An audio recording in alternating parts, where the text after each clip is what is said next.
Yo, what's going on, everybody?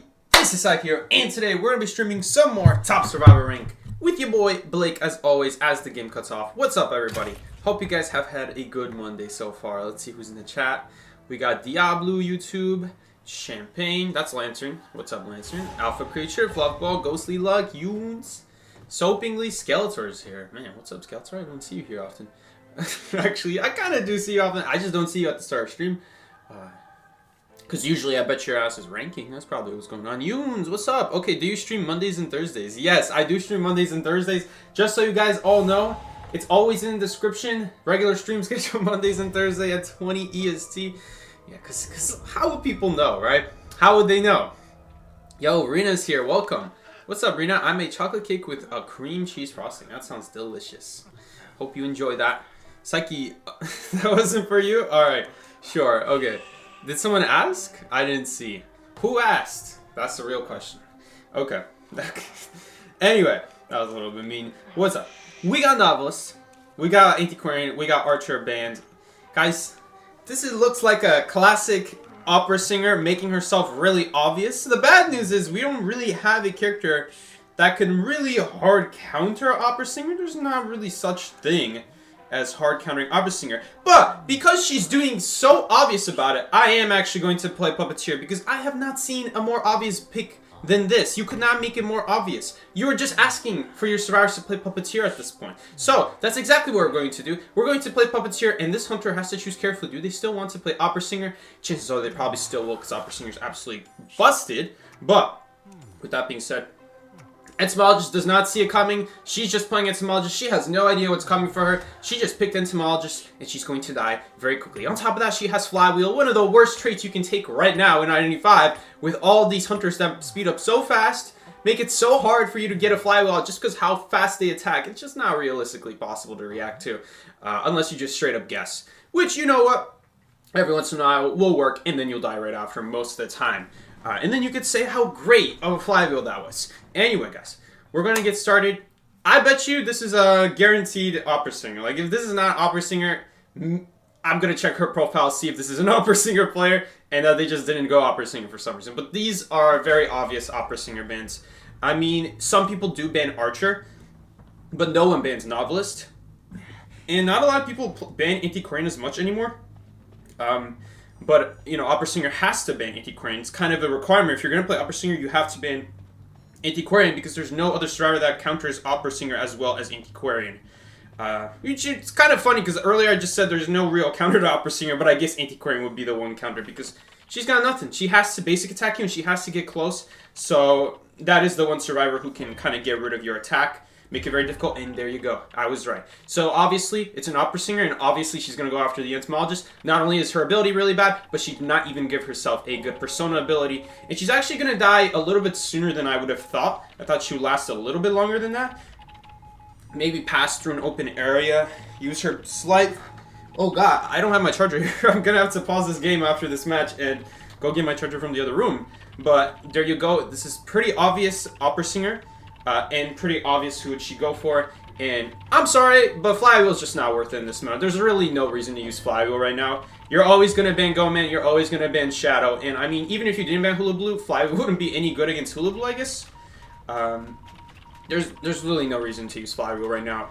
Even as a harasser, I guess Antiquarian can get away with it because she can counter Opera Singer. But right now, literally the best hunter they can go right now is Opera Singer. By far busted and really unfair.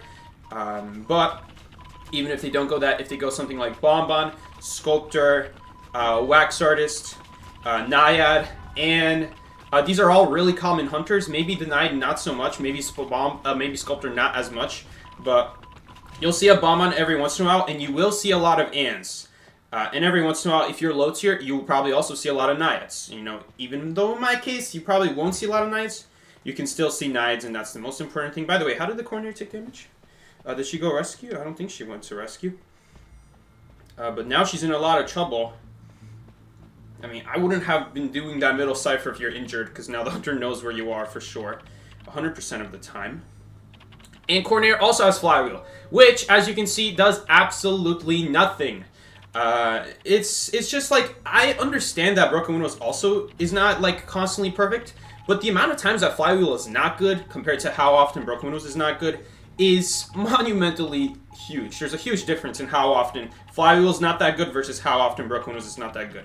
You could say that Flywheel is good against Dream Witch, but no one is playing Dream Witch right now. It's very easy to tie farm her, and so it's kind of a waste of time for a hunter's perspective to even go Dream Witch at that point. If you go against something like Blood Queen, then yes, Broken Windows doesn't do you a whole lot of good, but neither does Flywheel. So it doesn't really matter what you carry in that case. It's just, if it wasn't a Blood Queen, 99% of the time Broken Windows is better. Because it's not like Flywheel will do you any good against Blood Queen either, unless you're playing exactly Acrobat or maybe Magician, because they have a way to speed themselves up away from the mirror, and then for the last few seconds of the mirror, like Flywheel a swing, and that's usually enough to stall out the mirror. Oh god, that's really bad. Alright. Well, we're chilling, but we're not going to be chilling for long, because Hunter's going to go for me pretty soon. We can heal the Fire Investigator. We do heal a little bit slower. And in my opinion, I don't think she's going to knock down the Fire Investigator and leave him down during this match, unless she really wants that 4K, which I guess she could. I mean, we may as well heal. It doesn't really matter, honestly, because we lost this game either way. But let's see what she does here. She might just opt to pick a Fire Investigator because she can't find the Coordinator, which is kind of funny.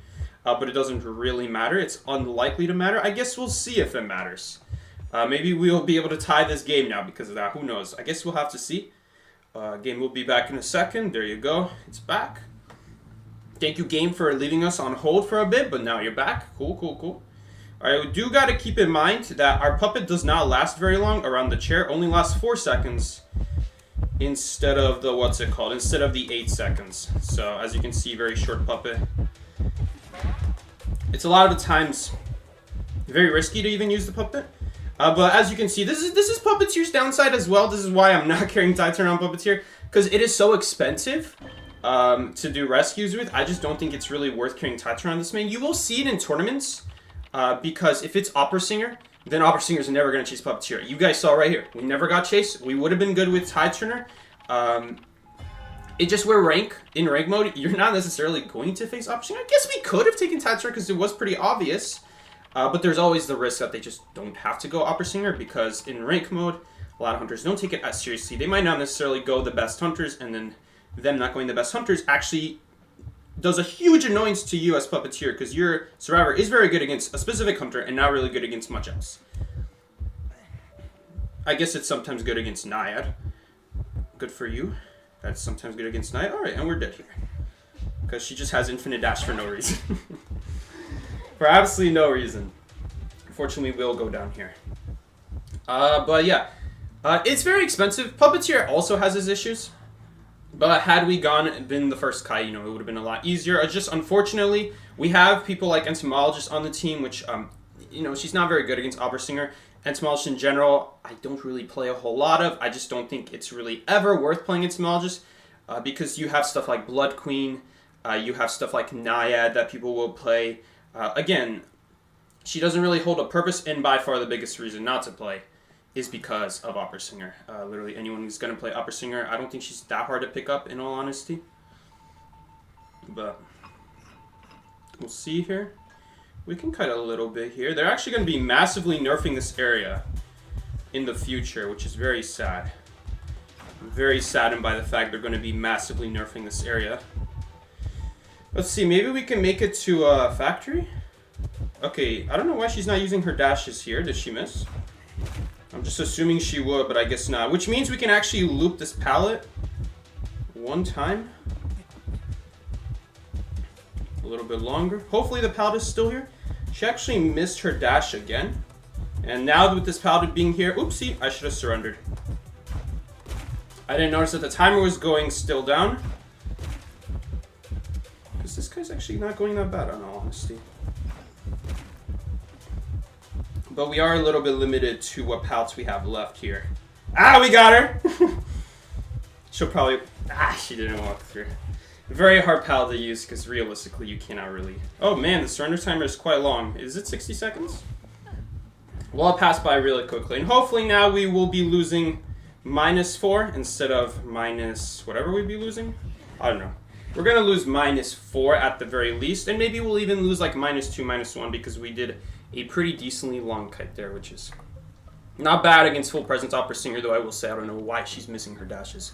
Nasaki is farming points, so yeah, exactly. That's exactly what I'm doing. But I guess also it's good. It's good practice, I suppose. But mainly just so I don't lose as many points. So we're going to surrender here as soon as she wants to. I guess she's not going to request it. Maybe she'll just let herself get chaired. Never mind. Alright, I'll be right back.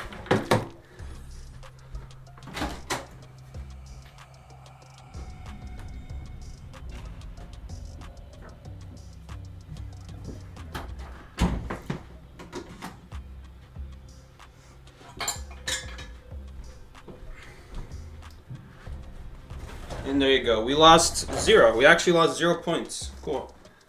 I don't even have to use a rank protection card. For me, it's really hard to use the rank protection card because a lot of times, if I lose a game, I wasn't usually the first kite. And if I was the first kite, then we're usually tying or winning. So there's no need to use the rank protection card. And if we do lose, then I'm usually gaining -1, +0, or -0, depending on the way you think about it. So it's really hard for me to use the rank protection card. At least the game reminds me now to use it, but like right there, we lost.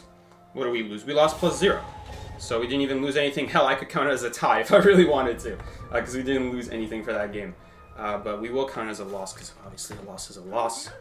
What's up, Nat? Anti-gameplay win? I don't really know. Antiquarian is not really my thing. Can we get chair gameplay back? Chair doesn't do a whole lot. Alright, maybe we'll get another really obvious opera singer here. It's kind of funny when they do the really obvious bans. I'm not a big fan of going hardcore into just banning stuff that is like really obvious with your hunters. Same thing for like photographer. You know, I guess for photographer, can you ban every single photo counter? What can you ban? You can ban 3 survivors, so you can ban doctor, barmaid, and psychologist, which I guess are the best counters. But is there anything else that would be really good against photographer? Yeah, you could go stuff like coordinator, so that every time she rescues, the first time she rescues at least, it's a free guaranteed rebound. And now you have to go through the whole cycle again of trying to chair and trying to find them, or trying to find someone else. And so, there are still ways around it. I just don't really think it's worth it, in all honesty, to hard counter survivors that hard counter you, because there's too many hard counters in this game. There's too many survivors that do really well. If you get a survivor team that, you know, I don't play puppeteer, but I don't have to be a puppeteer professional to know how to play puppeteer, just because of the fact all you gotta do is press an ability most of the time.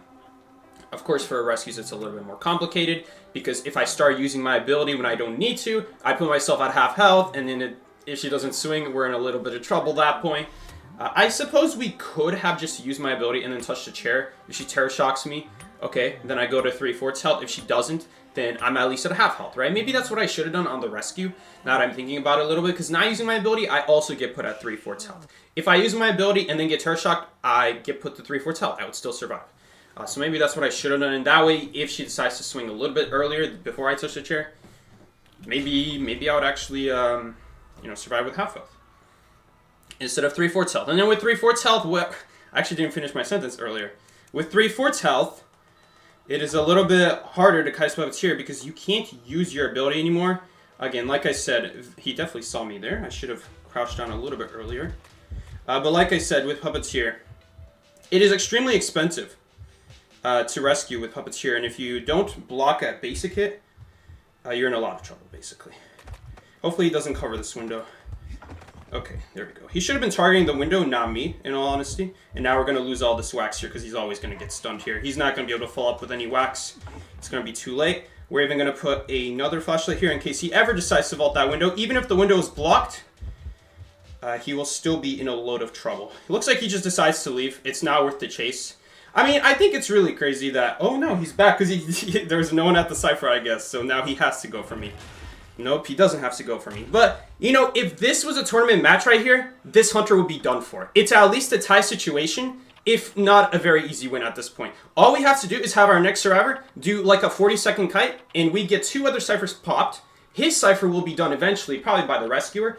And I know I'm a little bit behind, but I just provided my team with an insanely good kite to start off the match. Dude is down a trait as well. I mean, there's no reason we should be not winning this game. But in the case we don't win this game, it should at least be a guaranteed tie. Now, it is a little bit sad because in reality, a lot of people don't know how to kite in the server.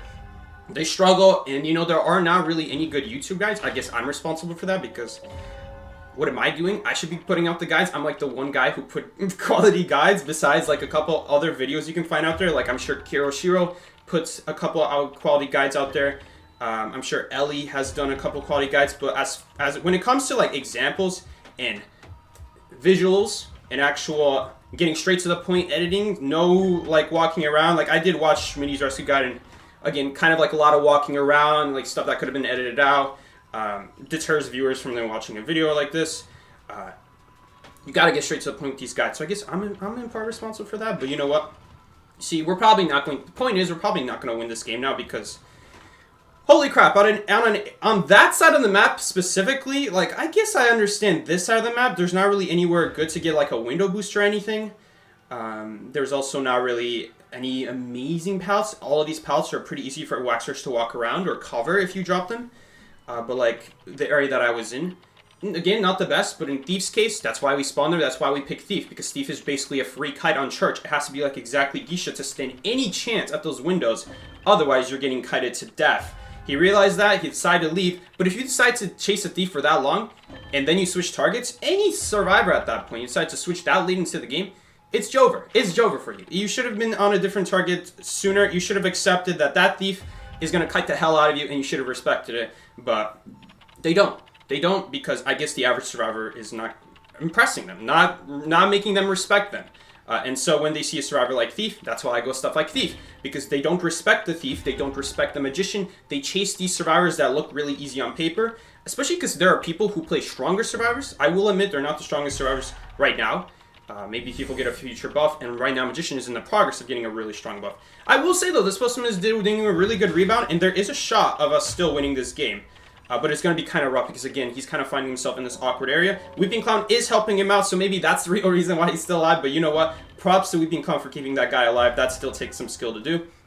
A lot of skill, actually. And maybe, just maybe, we'll still get that last cipher done. Even with that fast down, look at how much progress we're getting. We almost have this game in the bag, even with that fast down after him. That was the only reason he's come close to tying this game.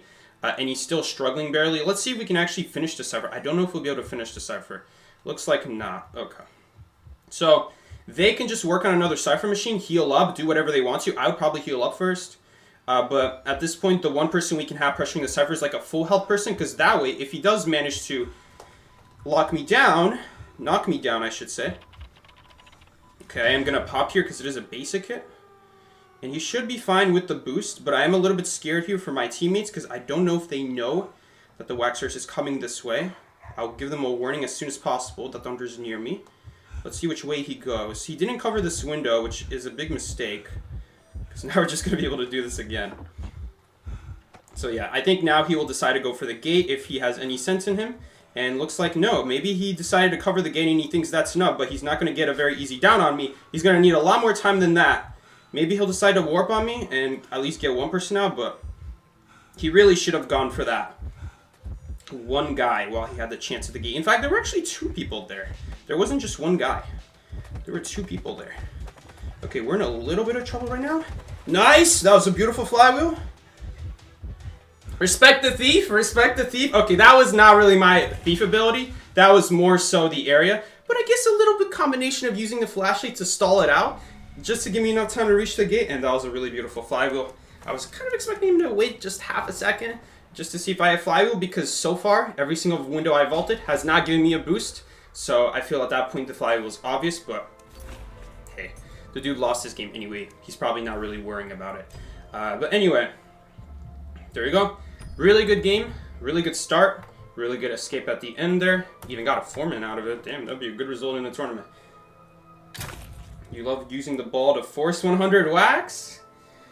Yeah, so it does push him. I never thought that pushing him with the ball would actually release wax, and if the ball is in his way, he actually can't hit you. He has to destroy the ball first. By the time he destroys the ball, you're already freed from the wax, and you can drop whatever pallet is in front of you guys. By the way, why did I switch to low quality at the start of that game? For those of you just joining me, my stream, or maybe haven't heard me explain this before, the reason I'm using low quality on exactly Church is because if you use high quality, you can't really see through the windows. That's very important as a survivor like Thief, where we need to see which side of the window the hunter's coming from so I can plan accordingly, get a head start to the next window. If you play on high quality, the windows are they're tinted. They're tinted black, and they're really hard to see through, basically impossible to realistically see through reliably. But when you turn on low quality mode, the windows become perfectly clear. Besides some boards in the way, you can pretty much clearly see through the windows. And it's very important if you're batter or thief, so that you can abuse those windows. Even acrobat, literally any survivor, if it's a hunter trying to go around the window, it benefits every single survivor. It's just specifically thief or batter. You're going to be using your ability on those windows. You're going to be gaining a lot of time from using those windows well. And so, of course, you would preferably want to take advantage of it. Pretty normal-ish bans here. Besides the mechanic ban, the rest of the bans are pretty good here. Mechanic ban. I'm sorry, but Mechanic is not a good character in rank mode. Even in tournaments, it's not a good character. The reason they play Mechanic is 2 reasons. First of all, she does pretty good against the meta, but we're banning the meta. We're banning Shadow. We're banning, what's her name? His name, Goman, and we're banning Hula Blue. Alright, those are all really good hunters to play, Mechanic against. Because, well, obviously Hula Blue can't easily kill the robot unless he commits abilities. Goman can't kill the robot, and it's even more expensive for him to commit abilities. That's 40 a pop to kill that robot. Insanely expensive. But also, Mechanic is very good against Shadow just because it wastes a lot of time trying to go after the robot, wastes time teleporting, and when you teleport, you have a very long animation time, so a robot can pretty easily reach a powder window. You got to start committing scares and stuff like that, which can be pretty expensive to do. And could take you a while, so that's why you see Mechanic. But the other reason is because she's a throwaway pick. She's just not a good enough character to deal with any other hunter besides those 3, to the point where it's like, okay, well, let's just take advantage of Mechanic right now, so that when hunters go stuff like Opera Singer, Mechanic is not going to be as good against. It doesn't really matter anymore because we already got value out of our Mechanic. That's why you see Mechanic. Mechanic in rank mode is not that good of a pick because against any other hunter, she's not very valuable against. There's a lot of hunters like Anne where you could just find the robot, knock it down pretty easily, and then warp away. Because people are not going to be able to play the top tier hunters. And up against Opera Singer, well, against Opera Singer, I guess maybe if your robot gets away, but it's still going to be a pretty easy tie to kill that Mechanic at the very least, if not a win. Sometimes in certain situations, depending on the map, I will say. And how good of a start you had, how quickly you knocked down the robots, or did you knock down the robot at all. Sometimes if you knock down the robot, and actually a lot of the times, you just immediately leave the Mechanic, and she's going to be putting a huge detriment on her team for the rest of the game, as long as you can pretty quickly start chasing another person. Mechanic, because of that, is not very good in rank match, because against other hunters, she's not going to be getting much value from the robot. They can pretty easily kill the robot with their abilities that have pretty short cooldowns. It's not going to do much against a survivor that only has 1 health. That's why they're going to be not getting as much value with the robot, as opposed to those other survivors. Sorry, as opposed to those other hunters who will struggle. It is expensive for them to go after that one survivor because their abilities do not have a short cooldown, and it's actually quite a long cooldown, and so it is pretty hard to get an opportunity. It looks like this Axway is really struggling with this Meteorologist this game, which is great for us. Okay, good for me. No one is decoding the cipher. Kind of looked like the cipher was shaking from far, but no, that's just me walking up to it. That's just the glow of the antenna. Anyway. So yeah, don't play Mechanic in rank, and especially if you are the hunter, unless you're going to be playing Shadow, Goman, Hula Blue, which in Legendary rank where you have 3 bans against the hunter, or I guess Champion and higher because Legendary is lower down, but Champion and up, survivors can start banning 3 hunters. You're never going to get a chance to play those hunters. That would be bad against Mechanic. And even, again, I do want to emphasize this, even if it is exactly those hunters, the whole reason they're going Mechanic is because it makes the game easier to tie. It doesn't make you guys win, it just makes you guys easier to tie because that's how powerful those hunters are. That even Mechanic, who's good against those hunters, will at best get you a tie a lot of the time. That's why you shouldn't be playing Mechanic and not banning the other hunters. Still ban those hunters because even if you go Mechanic against those hunters and like, oh, but she does really good against them, so now I can play Mechanic, right? You're not going to win the game still because those hunters are just too strong and your decode is too slow, even if you don't get chased. So that's why it's not really worth playing Mechanic. Especially don't ban Mechanic. Please, don't ban Mechanic. Hell, ban Composer. He's got better deco than Mechanic. And he's more likely to help you guys win the match, honestly. Okay, well, of course, I got wanted orders, so we're not going to be able to realistically rescue here, because he just immediately is walking up to me. We don't have, like, an ability that easily walks past him. But we also have a lot of progress on my Cypher machine, so we don't necessarily need to focus. I don't think we're going to get this rescue off before half. There's no way. Because he just found me from far. He got wanted order, unfortunately, but even without wanted order, he can clearly see the server shaking. I really want Fire Investigator to go rest here, because Fire Investigator has the Tide Turner, and this server's anyway almost done. It's the forward cipher that is the one behind.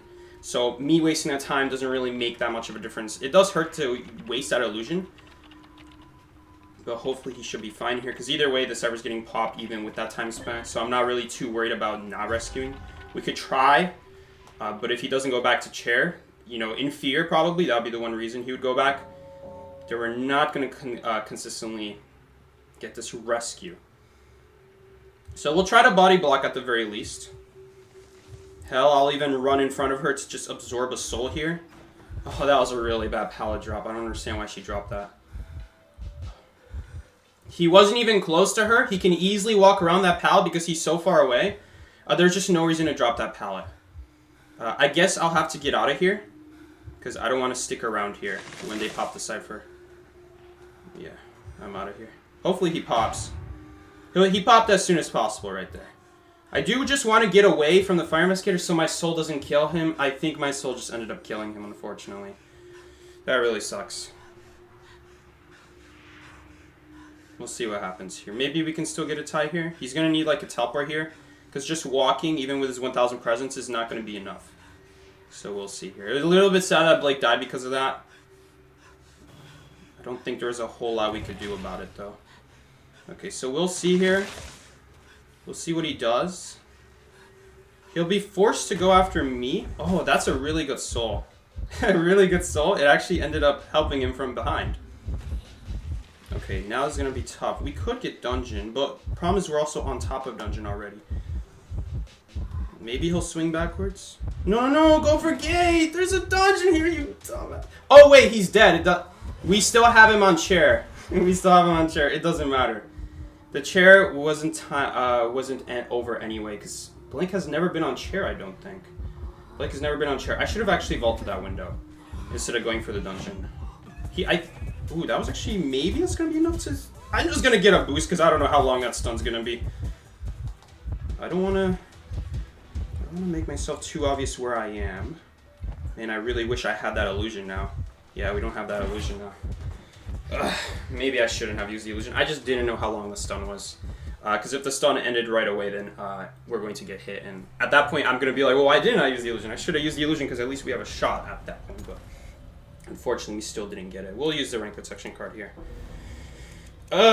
It's just that Fire Investigator ran in the same direction as me. I was hoping that he would not run the same direction as me, because that's exactly what would happen. He would die to the soul. So that really sucks. Unless he can dodge it, but I don't know if he remembers necessarily that the hunter can still use souls even when it's not attached to you, even if it's attached to other survivors. I don't know. Maybe Blake forgot. Ideally, I would run away from the Blake. From the Blake. Ideally, we'd run away from Blake, which is exactly what I did, but it just wasn't enough. Blake ran in the same direction as me. Which maybe he didn't have anywhere to run. Maybe God Corner's fully used up. Anyway. A little bit sad there. We could have gone dungeon had I not wasted that illusion.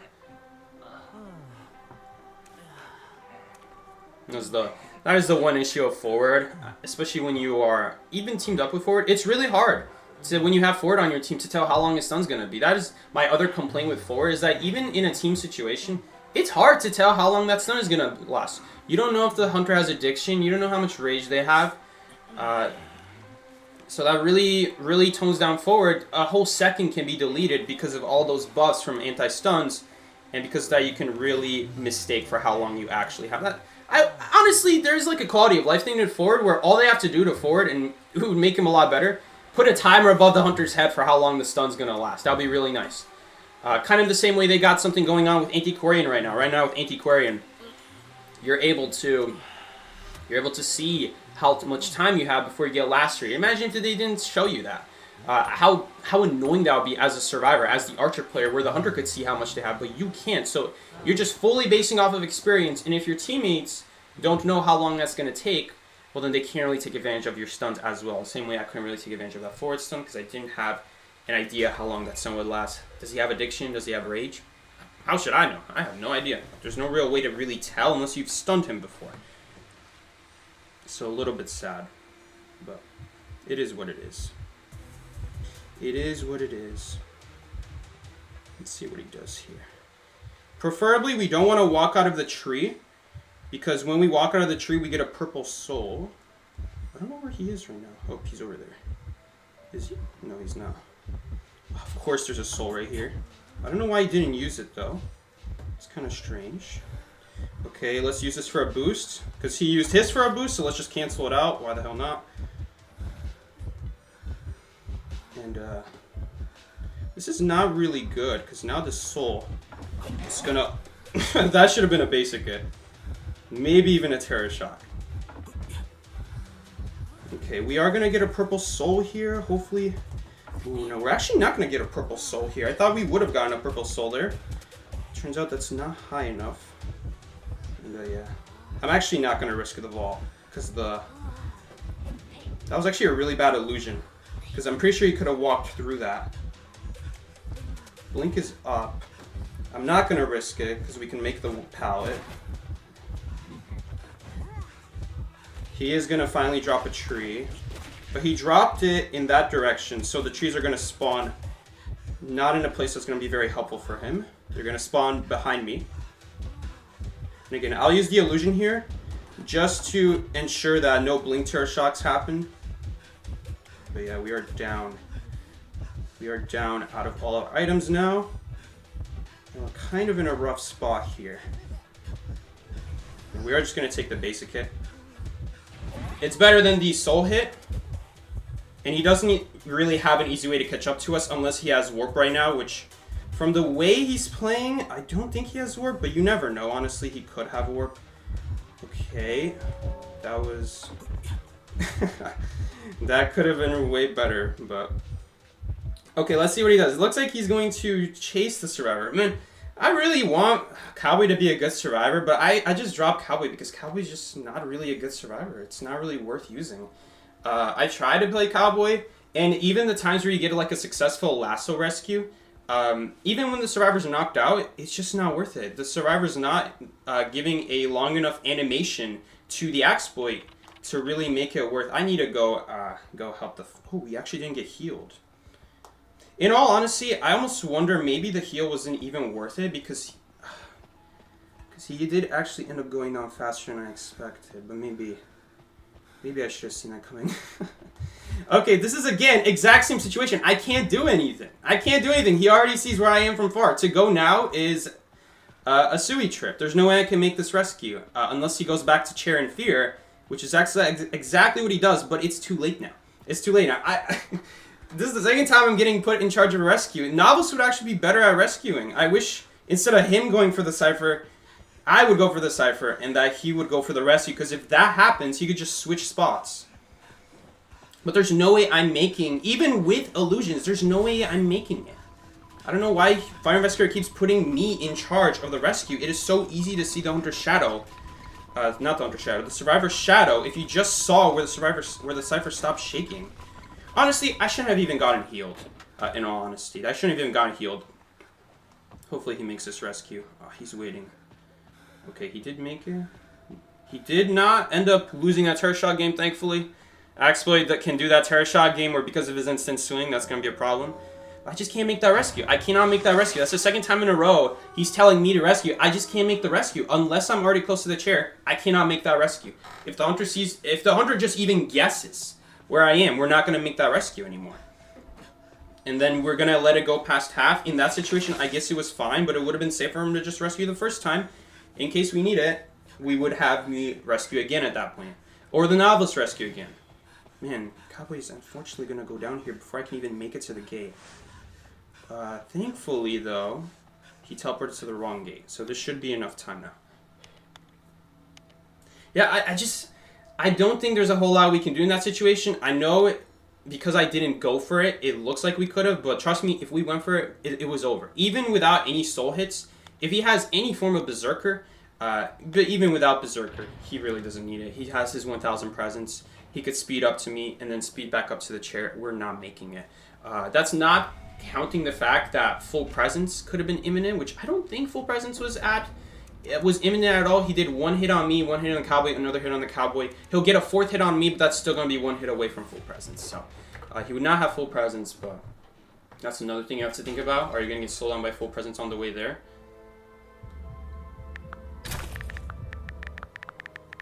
Maybe I should have said rescue them. I guess I should have said rescue them. That's my bad, actually, because I keep forgetting there's that ping that says rescue them. The same way that Fire Investigator was telling to rescue them. It's kind of, I don't know if I really like that ping. But, oh man, we just banned Opera. Did I ban that on accident? Anyway. So, what do you think of the Bomb buff where he can send survivors back to the mana faster if the survivors sell their teams? I think that's a great buff. That's exactly the kind of buff they should have given to Bomb. Because Bon really needs it. He needed that. Alright?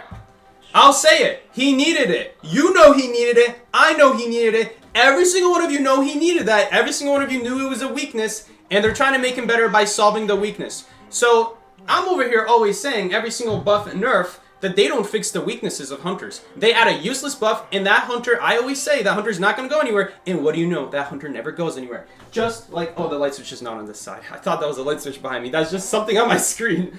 But anyway, I say it every single time, and it always happens. They give a useless buff. I'm like, guys, this doesn't fix the problem of the hunter. What do you know? It doesn't fix the problem of the hunter, and that hunter doesn't get used. Who would have guessed?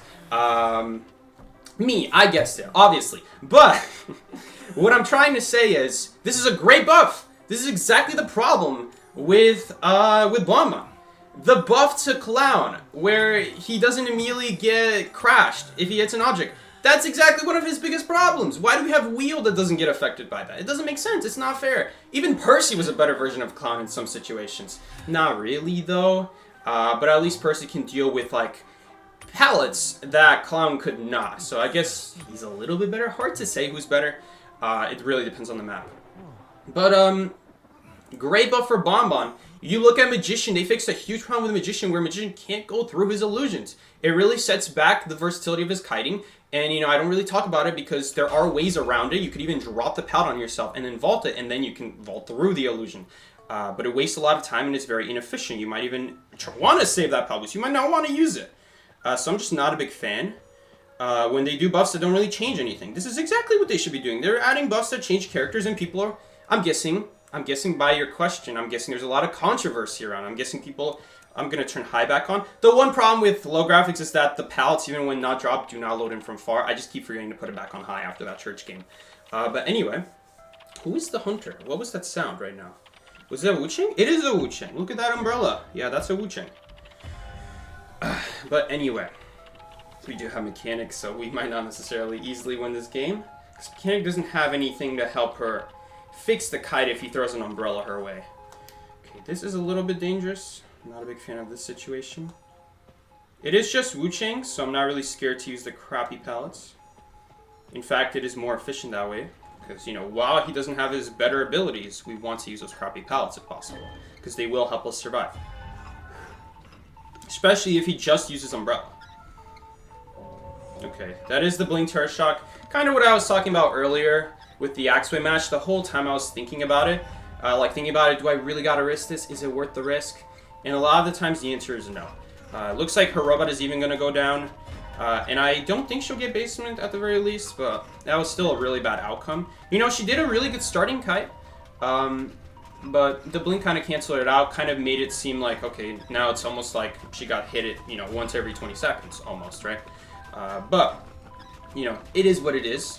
At the very least, her robot could have survived. It didn't, but you know what? This is why Mechanic is not very good, because even if that robot survived, Mechanic robot cannot finish a Cypher by itself. At least not anymore. It used to. That's why Mechanic is not really a worthwhile survivor. If you die and you decode with the robot, it helps finish it, but it's not going to pop it, and so... it just still wastes a lot of time for your teammates to then have to walk to it and then finish the rest of it. Maybe you got like a Magician on your team or some survivor who can pick up the Mechanic robot, and then when she dies, I can pick up the controller and finish the rest of the Cypher, which is really nice. That's the one benefit of having a survivor that can pick up items. It combines well with Mechanic, because when Mechanic dies, I swear, guys, Mechanic is better dead than alive. She's worth more dead than alive, honestly. Same with Doctor. When Doctor dies, that syringe can help save someone's life and make sure someone is now able to make the rescue by healing them. themselves. Now we don't have to waste time healing them. No one has to meet up with them. And on top of that, we're still decoding. We're not wasting any time doing it. You know, these kinds of survivors are worth more dead than alive because realistically they cannot save themselves if their life depends on it. And it does, and they just can't. It's just not realistic. Even against Wu Cheng, that's like your best shot here. And it's still not necessarily guaranteed, especially if you're at a place like Factory. Like in a place like Factory is actually not very good against Wu Cheng. But not every single person knows that. And so when they play survivors like Mechanic that has nothing to make up for their mistakes if they decide to kite somewhere and then it realizes, hey, this area is actually not good because it just umbrellas and then vaults the window and I can't go backwards, I can't go forwards, there's not a whole lot you can do. Do you think... Okay, we got another question about the bomba. Cool, I like these. Do you think bomba will be back into the meta after the buff? Hard to say. That one is really hard to predict because there are still downsides to the buff. And this is another thing why, you know, people tend to overreact when they see these buffs. Yes, it fixes a big weakness, but I suppose why people could be upset is because they're scared it's going to make him too overpowered. In my opinion, I don't think it's going to make him overpowered. We'll have to see. We'll just have to see if it makes him overpowered, but, you know, I don't think so. I don't think it will make him overpowered because there are still downsides to it. Okay. We got the blink out and we got the 1000 presents out, so now we're able to freely run to this better area. Bad news for me, someone was actually decoding here and I didn't know until it was too late. The problem is now we're kind of stuck here. Unless we can go back in time, which I don't think we're going to be able to. Okay, we have to be patient. There we go. Just be patient. We did still use that pallet, don't forget. He might choose to not break it, and if he doesn't break it, then we got all these pallets still here to just use and abuse because he blinked over the first one and we stunned him with the second one. He needs to break one of these pallets. We have to boost before he bells me. Ugh, vault in time fast enough. Okay, this kite is not going so bad. Kind of expensive use of illusions though, not my favorite. And this is the only pallet we're realistically making once we use all the other ones. So we'll see, maybe we'll survive here. Okay, well now we're dead. That was a pretty decent rebound. So hopefully this will be enough to tie the game. We'll see here, I don't know, because they got to use a lot of time healing up. They spent a lot of time running to each other. Hopefully we at least have our ciphers close to done. We'll see here. I don't know if we do. Somebody tells me we don't. Okay, there's one cipher. The problem is, how is Novel's going to make this rescue if he doesn't have a book? I don't know if he can. He needs a book. If he doesn't have a book, that far away from chair, he's in a lot of trouble. Let's see if he has a book. Ooh, the flywheel really didn't do anything. Even if he hit that flywheel, he still will take a hit immediately after. Umbrella's over. Yeah, it looks like he doesn't have a book. Man, I really want Flywheel to be a good trade, but they just unnecessarily nerfed it a long time ago. It doesn't do anything in that situation. Like, you're out in the open, it just doesn't do anything. Like, Broken Windows, yeah, Broken Windows wouldn't have done anything either, but at least it's easier to kite with than Flywheel, right? And you could be like, oh, but it's like you can dodge the bell with the Flywheel and you can dodge the Soul Siphon. Okay, well, with the Soul Siphon, if he backs off, your Flywheel gets wasted, and you can't possibly know if he does. And with the bell, there's a lot of things to cancel the bell. I mean, I just did it 2 times in a row. Cancel the full presence and then cancel the regular bell by just vaulting. And so I could sit here all day about why Flywheel sucks, but it doesn't really matter because even if he had Broken Windows, he would not make that rescue, unfortunately. He just needed the book. Yeah, too bad. I think it was a good kite. Maybe it wasn't the best. I don't know. Did we end up taking a hit pointlessly at some point? Asagi, okay, so anyway, what was the question? Let me think one more time. Because we were at full health, right? At what point did I take a hit unnecessarily? Did I ever take a hit unnecessarily? Why was I at half health? Because I had to get to half health somehow. So why was I at half health? Oh, because he blinked. Okay. Okay, well that's not a whole lot to do about that.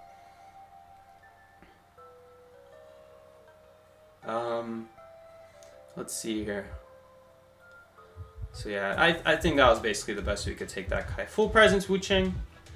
I think we took the best advantage of our areas as possible. Maybe the abilities could have been a little bit better.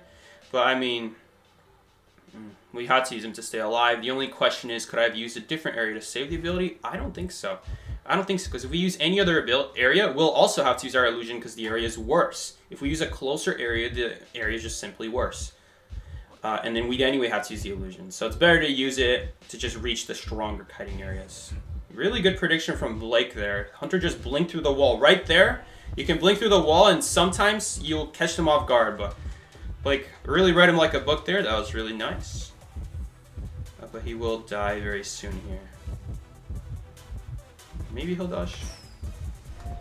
No, he did not dodge it. Hunter even went behind the wall, so if he did dodge it, he would actually survive with the window. Though, he'd have to win the mind game. Not the hardest mind game to win as Survivor, but it can be a little bit challenging. Especially with the Soul 7 going back and forth and the Hunter having faster swing because he just uses Umbrella. Can definitely make it a little bit harder. Hopefully we didn't lose too many points for that game. You also use knee-jerk reflex instead of flywheel? Great. There's really no point of flywheel in rank. There's just no point. Okay, so we actually lost -2 that game. I guess we won't use it. There's no need to use it on -2. You want to be using it on like -7, -6, -5, but again, it's kind of hard to, because if you'd have to do really bad in a match for you to make it worth using the card. I think this game, that wasn't even a rank card. I think we just got +0 for that game. Just because of the fact we had a high enough deduction. Maybe the Hunter was also cross-platform. Cross-platform just gives you free points for literally no reason. I don't think it's actually an advantage at all to be on cross-platform. But the game gives you +2 for it sometimes, so hey, I'll take it. But that's why I would recommend enabling cross-platform, because it doesn't make it an advantage. You might face a lizard here and there, but the lizard advantage makes nothing when you go to an area that makes it so he can't really get jumps in the first place. All that PC advantage of jumping in the air means nothing if you cannot jump.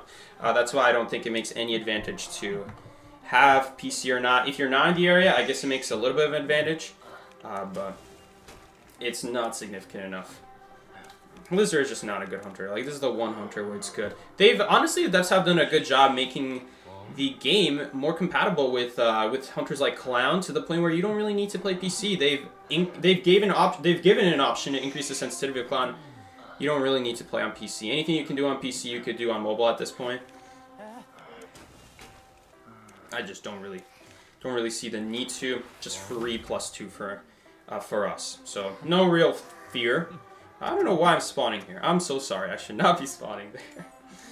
I'm so used to picking middle because no one is picking middle. But we do have a rescuer this game, so I'm sure he'll pick middle eventually, right? No, he doesn't pick middle. I guess he's trying to mind game the Hunter. Psyche, have you ever thought of creating a video each season about current characters available for rank with high win %? Not really. Not really, because for like 3 seasons in a row, the characters are going to be the same. For you to have a big change in the meta, there has to be like 7 seasons pass before the first video I do on the top characters will be different from the second one. If I do a video on Season 31 best characters to use and a video on Season 32 best characters to use, I'm going to be completely honest with you, it's just filler content. Because there might be one survivor that's different, but hell, there's probably going to be the same survivors that are going to be the same. They don't really add game-changing buffs. Now these buffs that we're getting more recently, hopefully they'll be mostly the same. They look like really game-changing buffs. But again, we'll just have to see. My guess is... Why am I not vaulting this window? Oh, I'm not close enough. I would have rather vaulted the window. Can we even make this? Oh, maybe now we do. The speed boost was not enough. The speed boost was not enough. I shouldn't have done that. I did that because I was hoping the speed boost would be enough. We have to get to the window. Ooh, this is really bad. Really bad start. If only I had vaulted the window like I meant to the first time. Ooh, we might be in trouble here because of that trap. Yeah, now we're in trouble though. There's no way to survive. That was a really bad start for me. I meant to vault the window and I memorized the wall. I just memorized the wall wrong. So if you notice the way I kite, I almost never look forward when I vault or use a pallet because I've just memorized where these things are. And that was the one situation where I actually didn't have it memorized as well as I thought. Looks like I was just running into a wall the whole time. It would have been better to vault the window instead of doing the spiraling table thing. Just because that can happen. And we don't really have an ability to deal with that. I guess we could have gone for the pallet on the outside instead of going for the window. That would have been maybe a better idea. It's just the window is better if you can make it, and I really thought we would make it. Yeah, now we have wildling. I mean, this is not really the wildling's fault. I mean, you're just gonna face wheels sometimes, and you have to go sooner. If you don't know to go sooner, then this is going to happen. So, like, I guess I'm saying it is his fault. No, I'm not. Because sometimes even if you go sooner, it's still not enough. Although, I don't like that Blake is going so late. At this point, he shouldn't have even gone. Is he even going to make this? No, he's not. He always throws a trap right there. No, he misses the trap. My man! No! He actually would have made it without fear of terror shock. But maybe he was worried about the blink. Maybe the blink was what was worrying him. Because I didn't bait it out, to be fair. No! Why would he throw the trap over there? We could have survived. That is... Oh, no! I didn't know where the wildling was. The wildling was right there. I didn't know where he was. I guess he could try. I don't think it's going to work. It's really hard to. Yeah. That was just my bad, guys. I shouldn't have died there that early. I guess we're going to use the rank protection card if we don't tie this match. That was really bad. Wildling, use the pig, try to go for the rescue. It just ended up costing us a lot of deco time for no reason. Because he got on the pig. He needed to get off the pig sooner. That's like a game sense thing you learn with wildling. Against exactly wheel, you have to go as soon as the survivor gets knocked down. And like, I don't mean just walk. You have to literally run with your pig. So I wish that game could have gone a little bit differently. We should have been fine. I just did a mistake there. So at the very least, I have comfort knowing that it's not really what the hunter did that outplayed me. There was everything I knew what to do. It's just I made a mistake. It was my bad, so we can easily fix that in the future. But that's going to happen every once in a while. I don't think we're going to be able to win this game now because we just don't have enough decode. Maybe like this perfumer can do a rebound because she is a really good character against Wheel. You can remove the spikes, and he already used his 1,000, his full presence, so he won't be able to easily kill her. But yeah, this is kind of where the problem's coming in. You don't really have to stay on the same target. You just keep switching around, and it's really hard to get any decode going. So he does not have the 1,000 presence. Ooh, that hurt. It's a really hard pal to use, to be fair. I don't think we're gonna win this game now because of my mistake. Again, maybe we would tie this game if the wildling just went sooner, or if he just chose to just decode instead of sitting all that time on the pig. I guess he was getting chased, so he couldn't get off the pig. Yeah, I just need to do a better cut. Okay, we'll see here though. Looks like he is gonna get a free rescue here, so they ran the same direction, so they're just both gonna take damage here. That wasn't really good. They should have ran the opposite direction. Yeah, okay, so much for that.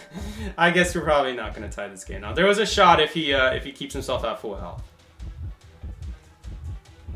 Because the snap range is not big enough to actually hit both of you. As long as you guys split early, the snap range is usually not going to be big enough. It's like, what is it? It's like 14 meters, 60 meters? Okay. So anyway, someone asked me about the what's it called?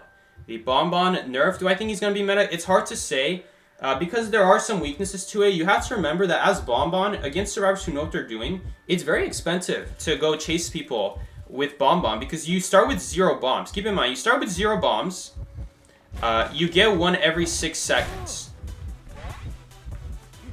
Oh, she might survive? No, she won't. You start to get 1 every 6 seconds. But you have to remember that it always costs you 2 bombs to realistically hit a survivor. Sometimes more than that. So if you're using 2 bombs to kill a survivor every time, it's taking you realistically 12 seconds to get 1 chip hit on a survivor every single time. Assuming you never miss with the bombs, it will take you 48 seconds to knock down a survivor. But that's not accounting for the fact that maybe the survivor is in a position where they're using heights to their advantage. So it's not going to be very easy to actually use your bombs as soon as you get them. The other thing is that maybe the survivor uses their ability every time you drop a bomb. So you just waste 1 bomb. You use 1 bomb to set up your second bomb, but then they use an ability like a patient hook or maybe a fire investigator bomb and just bounce away. It wastes a bomb. Okay, so you have to account for abilities, right? What I'm trying to say is Also, on top of that, survivors can sometimes dodge the bombs because you can't possibly know exactly where they're going to go every single time. Basically, what I'm trying to say is that you have to keep in mind that it is very expensive to try to go after survivors as Bonbon, so that when you go against a good survivor, you are very often finishing the chase with like 0 to 1 bombs because they are draining every single one out of you, really making you work for it, and each one is only getting you 1/4 the damage you need. If you have something... Like, man, she really didn't see that pig right there, because you can see the pig as Hunter. I wonder where he's hiding. He's literally hiding, like... I don't know, man. The pig kind of exposes his location right now. Okay, that accessory is definitely going to expose you. And you know what? Now she'll also hear the pig making the squeaking noise if she goes under this greenhouse again. But anyway, as I was saying, you have to remember that it's very expensive to chase survivors as Bonbon. By the time you finish the chase, you're going to have like 0 to 1 bombs. By the time you actually chair the survivor, again, assuming the survivors know how to kite, you're going to have about like 3 to 4 bombs maybe as soon as you finish chairing. Alright, the problem with that now is if you commit all your bombs to put it on the chair for starters, you don't even have enough to put the max. You don't even have enough to put like, what is the max? 6 bombs? I don't know what the max is. But you're probably not going to have enough to just put all the bombs you need. Why am I even watching? Okay, because Blake is the one playing. I was about to say if Blake also died, then we could just start the next match, but it looks like no. But anyway, as I was saying, with Bonbon, it's very hard to. We're just wasting so much time here, by the way. But anyway, with Bonbon, again, it's very expensive. By the time you chair them, you'll have a few bombs, but not really a whole lot. And you're not going to be able to spam the chair. Because if you spam the chair, now the rescuer sees, hey, Bonbon just used all his bombs. He doesn't really have a whole lot to...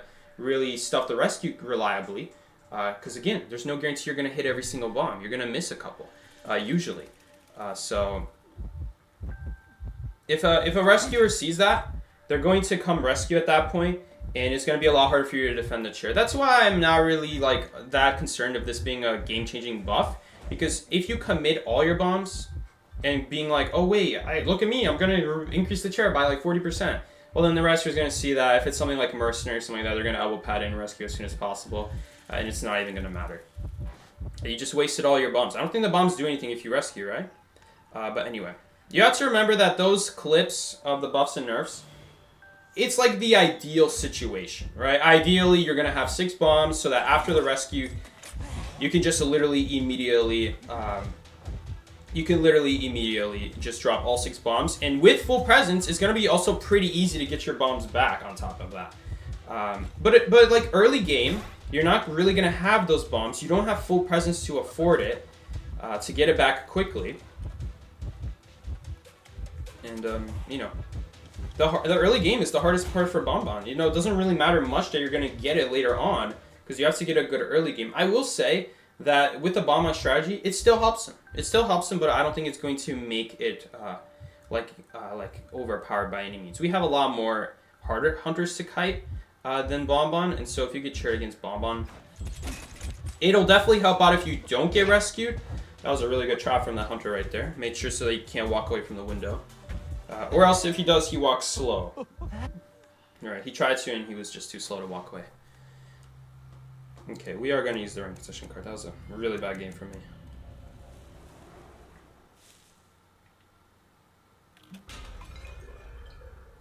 Yeah, that hunter just wasted his whole time, and that hunter could have had his own like another game, probably won if he just ended that match and just picked up a survivor. Yeah, the one man is not worth it. If you kill every single survivor, you get an extra point for knocking down every survivor. You get an extra point for each survivor you kill. He could have just chaired him, but whatever. I'm not judging.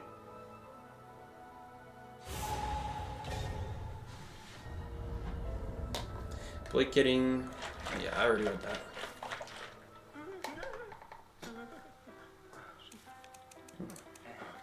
That was on me. We had the right windows to deal with that wheel. I just got stuck on a wall. I didn't even get stuck. I was just running into it. All I had to do was run right a little bit. I didn't notice that we weren't actually in front of the window. So yeah. It is what it is. I'll remember it for next time, and now I'm going to memorize the wall even better. You know how many times I ran into a wall dying as thief? I know I make it look easy, but there were like dozens of deaths of just me running into a wall. Maybe over 100. of just me dying and the kite ending early, or me taking a free hit. Not even the kite necessarily ending early. Maybe I would still do a good kite, but I would still remember, hey, I ran into that wall. We could have avoided the whole hit had I not done that. Had I just memorized it was there. So, keeping in mind stuff like that. Even if the kite goes successfully afterwards. If you want to do a perfect kite, you got to get every single thing right.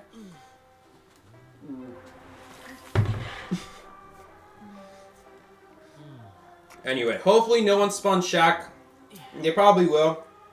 But I don't really like when people spawn Shag because the thing is, a much better spawn, in my opinion, on Leo's memory, is to spawn on the left or the right side of the map and then you run to Shag so you get the time from just running away from the hunter. If a shed Cypher spawns now, the best route for me would be to run to Shack still and immediately use that POW because that's going to be a really hard area to get to later otherwise. And that's also why it's not really great to start at Shack. You know, if you start at Shack, if you leave it, then it's going to be really hard to get out of there. To get back there. And if you stay at Shack, well then you're wasting time letting the hunter get to you. And what if it's like Bonbon, a hunter that you should have been running immediately from? You don't know who the hunter is. And so usually the best thing to do is to just immediately run away. And if it's a fast hunter, you're probably going to see that sooner rather than later. Right? But now that she spawned there, she's probably going to do that Cypher there if it spawns there. And it's going to ruin my plan because now I'm not going to be able to get as good of a kite. Okay. This is going to be very hard now because this window is not good. I don't know if we're going to be able to kite this one out. Extremely hard window to use.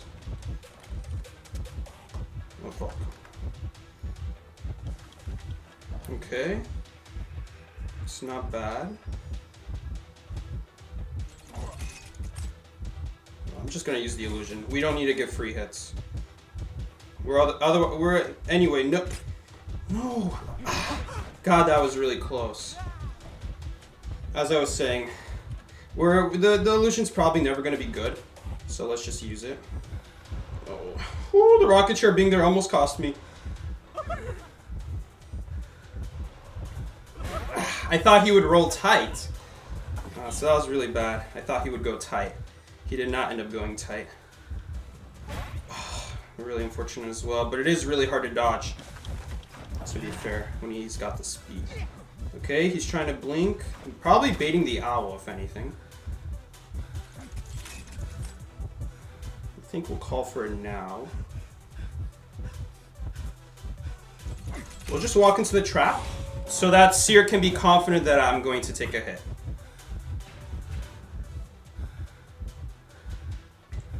I want the Seer to be... Oh, fuck.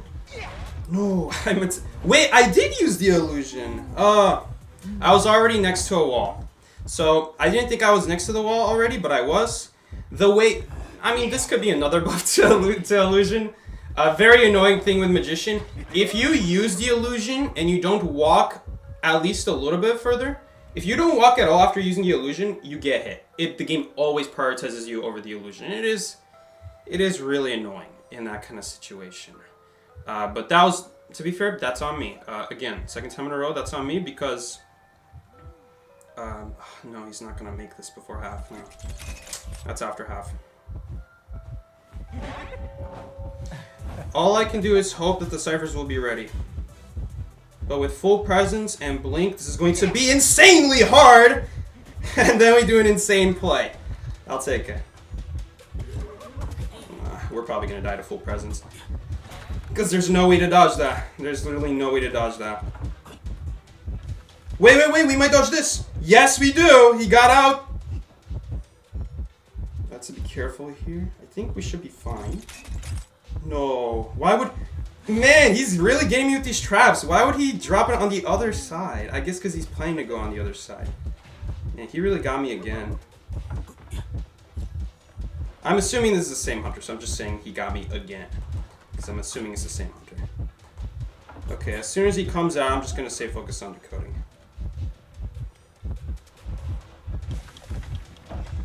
No! Oh! That is so unfortunate. Okay, that was a useless trap. I'm just protected by 2 pallets. I meant to bounce away, and at the literally worst possible time, the game denied me my speed bonus. That trap doesn't do anything. because we still have this pallet here. So we're going to be able to make it. Okay. Thankfully, we do win this game. Usually, oh, unless he goes to the fire investigator and cuts him off. Okay, this game's not in the bag yet. I was hoping he would just keep chasing me, because that way it's a guaranteed win at that point if he just commits, but there's still a shot for him to save this game now, which is bad for us, obviously. Hopefully our survivors just don't leave, and if they don't leave, then he can't just come after me, otherwise you're just going to rescue him.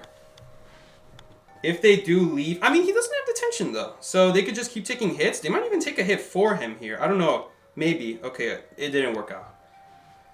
They did not manage to get it. It's okay. It's not really reliable. Honestly, when I fell into that trap and Blake body blocked for me, I was expecting to die. Because it's really hard to body block that. It's pretty easy to just go around the survivor at that point. Actually, he's really committing to hitting those survivors. He might struggle. He didn't struggle. I guess there was a chair right next to Christmas tree. So, could we have survived longer there? Even if I didn't, honestly, I think I just picked a really bad area. My area that I picked, that I died in, it's really easy to just block one of the pallets and then he just walks through the other one. And the only way we would survive... Oh, I'm sorry, I was the last one out. But anyway, the only way we would really survive that way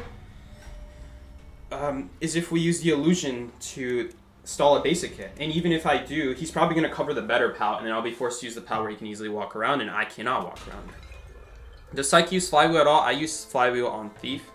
Because the broken windows actually makes Thief bad. It actually makes him worse. So I'm not really running Flywheel because it makes him all that much better. It doesn't make him all that much better. It has its moments. Sometimes it works well with the flashlight, but it doesn't really, because if you're holding the flashlight and you flywheel towards the hunter, which is not really what you want to do, because on top of that, it's at that point, if you flywheel towards the hunter, then they're just going to immediately hit you. You're not going to be able to stun them with your flashlight in time. So it's not even that great with Thief. I'm just running it because Broken Windows actually makes you die faster with Thief against most hunters. Because here's the problem with Broken Windows Thief. You use Broken Windows on Thief and you're anyway wasting your boost because you're standing still dropping a flashlight. You get some boost, you run with a little bit of boost, but you waste half of it just on dropping a flashlight animation. Or maybe you're standing at a window trying to stun them, because if you run away from the hunter, the problem with running away from the hunter is that they'll be at a range where they can hit you with their ability, but you cannot flashlight stun them. So if anything, it's better to be close to the hunter, because if you stay far, it's actually easier to hit you that way with their abilities, specifically. Not their basic hit, obviously. Anyway, the main way you're taking damage in this game is because of abilities. Not really because of basic hits. As long as you know the routes, it's not really basic hits what you're worried about. It's combining their ability to do damage, or maybe their ability stuns you or does something, and then it allows them to get a basic hit on you. So it's really the ability doing all the work, and so that's why if you're standing close to them to get rid of those abilities, and then after that, as long as you know how to not run into a wall, you should be fine after that. It should be pretty hard to get a basic hit on you. So I do run Flywheel on again, a couple survivors, but it's mostly just because of the fact that Broken Windows on a kite would actually hurt them more than help them. Or in a case like something like forward or batter, you don't control where you go. You just have to go wherever the survivor dies. So you can't just tell the survivor, oh, please die here, to make it very easy for me to protect you, because you guys don't have communication, of course. Did I just instinctively pick that spawn? I guess I just instinctively picked that spawn. Maybe Blake didn't want it, because, it is a little bit dangerous to have someone with tie turner, but still chaseable at bridge. I have the broken windows. We can boost out of here with the windows near the bridge and then get into 10 and get behind 10, and that could be the start of a really good kite. So I can play a bunny skin? I think Lawyer's the only one, and then there's Bomba with his S tier. I don't have either. And I'm not playing that sculptor skin. That sculptor skin costs money. I think you can only buy it with echoes. So 2 times in a row we faced a wheel. This time we're not facing a wheel. Who is that? It's just a nightmare. It's just a nightmare. Okay. So if he chases that fire investigator, man, fire investigator's actually not going to be that bad against nightmare, just because of the fact that without full presence, by him getting distance with the ball, it's relatively easy to just give yourself distance away from him, obviously. But also, when he uses his ability, he cannot charge attack anymore. He literally has to turn off his ability and then charge attack, which takes a long time for him. He has a very long charge attack. And then he has to look at you again and get that ability back. which takes a lot of time. Sometimes he'll be in a position where the ability would be good, but it's taking time to get to it. So then it becomes really annoying for him to chase a fire investigator. It looks like he just decided not to even worry about the fire investigator, which I think that's the best move he could make. And who was the other survivor? Was it like entomologist in the area? I'm a little bit worried that it's like a warp right now. That he might be holding his warp because someone just said he changed targets. Looking for a shadow. I don't see a shadow, and it looks like she's still getting chased. Okay. So, okay. Entomologist spawned over there and cheerleader's over there. Okay. A little bit weird that he decided to go after the fire investigator instead of the entomologist, since you can jump through the bees when she puts him in awkward areas. But maybe he realizes, okay, if the entomologist is in a situation where she's not directly in front of her bees, then the jump doesn't go through the bees; it goes towards her. And if she's not next to her bees, then it doesn't do anything. You will not jump through the bees; you'll just jump into a wall. So I understand his idea. Or her idea, whoever this is. Psyche, I am doing paper walk while watching Psyche streams. Identity 5, what's up, Identity 5? Identity 5, could you, give the Fool's Gold buffs back? The buffs sound like they got removed for Fool's Gold, which was going to make him good, and you guys took him away. What's the big deal? You guys don't want Fool's Gold to be good?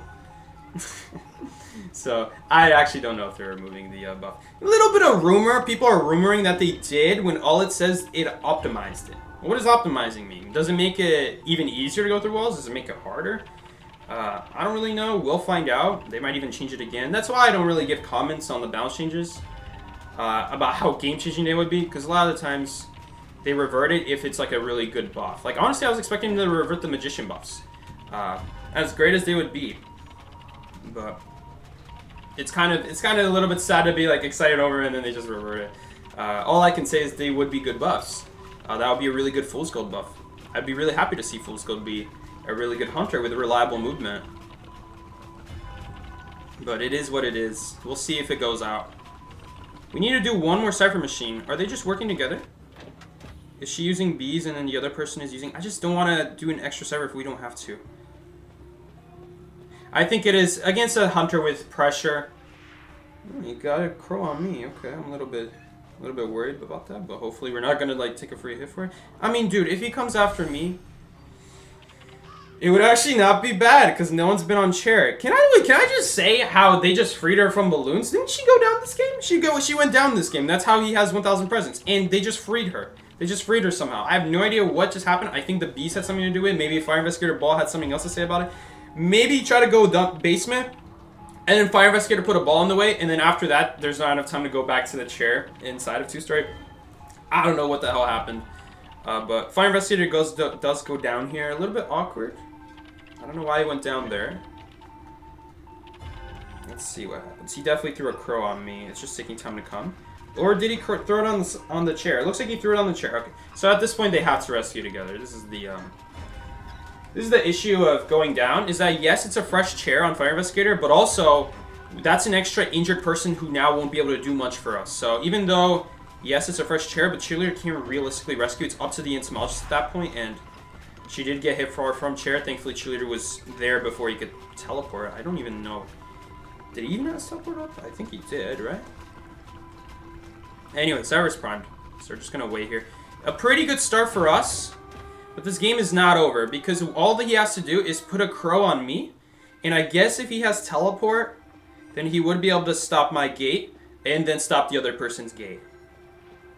The good news for us is that he won't be able to immediately kill us. If he teleports on me, and then tries to look at me to get his dash going, so that he can dash me before I reach the pallet, that's not really going to work, because we're going to go invisible. While I'm invisible, he has warp. Okay. So I thought maybe he would have trump card. But no, he just has warp with no trump card. It is going to be helpful in that situation because he is close enough to the gate. And he just also used the Raven, so I don't have to worry about being inside a gate anymore. At least for the next 50 seconds. So when this timer hits 70, 60, 50, 40, 30 right here up in the top left, that's when we need to be back at gate. But this is not looking great, because it doesn't look like Fire Investigator is going to be able to make it before we hit 30 seconds. I mean, maybe he will. It depends on where he is. Hunter's near me. This is definitely a rough situation. It's a hard call to make. But the good news is I don't have crows and I won't be getting crows for a while because I was doing the gate. But yeah, this is very awkward. He's on the outside right here. That was kind of a misleading ping because he's not actually near me.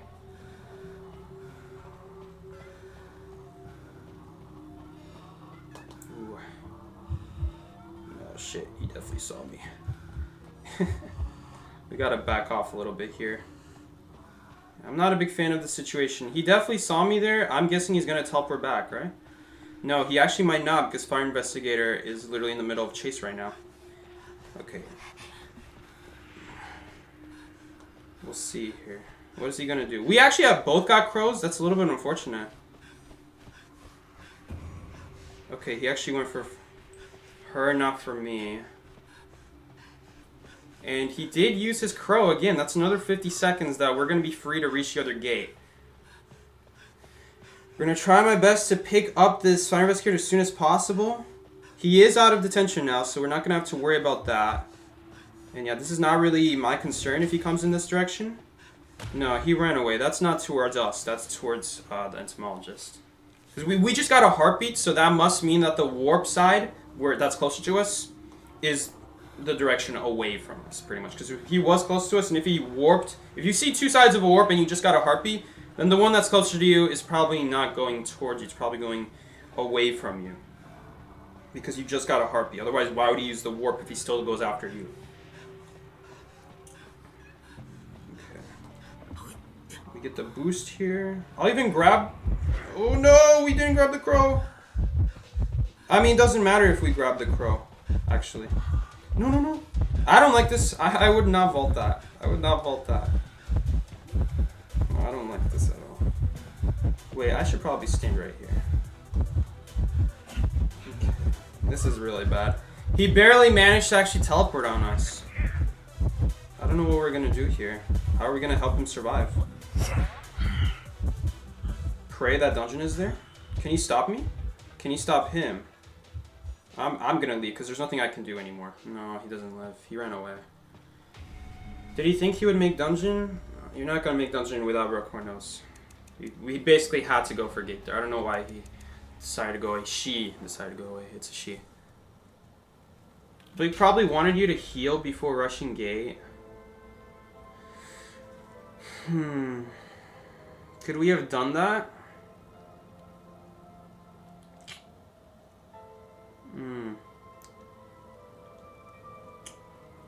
Could we have done that? Could we have afforded to do that? I don't know if we could have afforded to do that. We're right now at that moment that I heal Blake, we're in a position that he's always gonna cross to go to the next gate. He's never gonna cross the other gate, the other bridge to go to our gate. He's gonna cross the gate the bridge we would be healing on. I don't think we'd be able to. Because here's the thing, even if we heal him, one of us takes a hit, and then he's gonna be able to teleport to the gate before we make it. It would be in the exact same situation. It's like, will you ever dye your hair? Probably not. Maybe it's like a subscriber goal or something. It's like you with a different color hair if you'll see. I hear what you guys are saying. It's definitely an idea, and it might have worked if he just immediately teleports and instead of walking over to the bridge, instead of walking, he would teleport. And then it would work. It would work in that situation. But I don't know. It is a little bit risky. It's not guaranteed to necessarily work. And the thing is, I thought we would make it before the teleport is up. You're a little bit off. It's like he buzzes his hair and locks him for call this. That would be a really bad look. I would not be making America any favors with the way I look. We're trying to compete with the looks of the Asians. Come on, guys. I'm not gonna buzz cut my hair for all of this. Since detention was out, I hear you. I hear you, but what if he walks towards the bridge?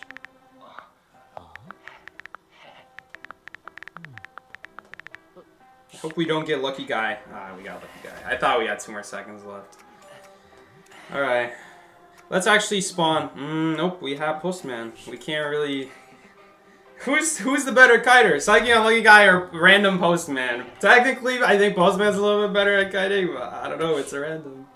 It's not actually a random. I have seen this person before.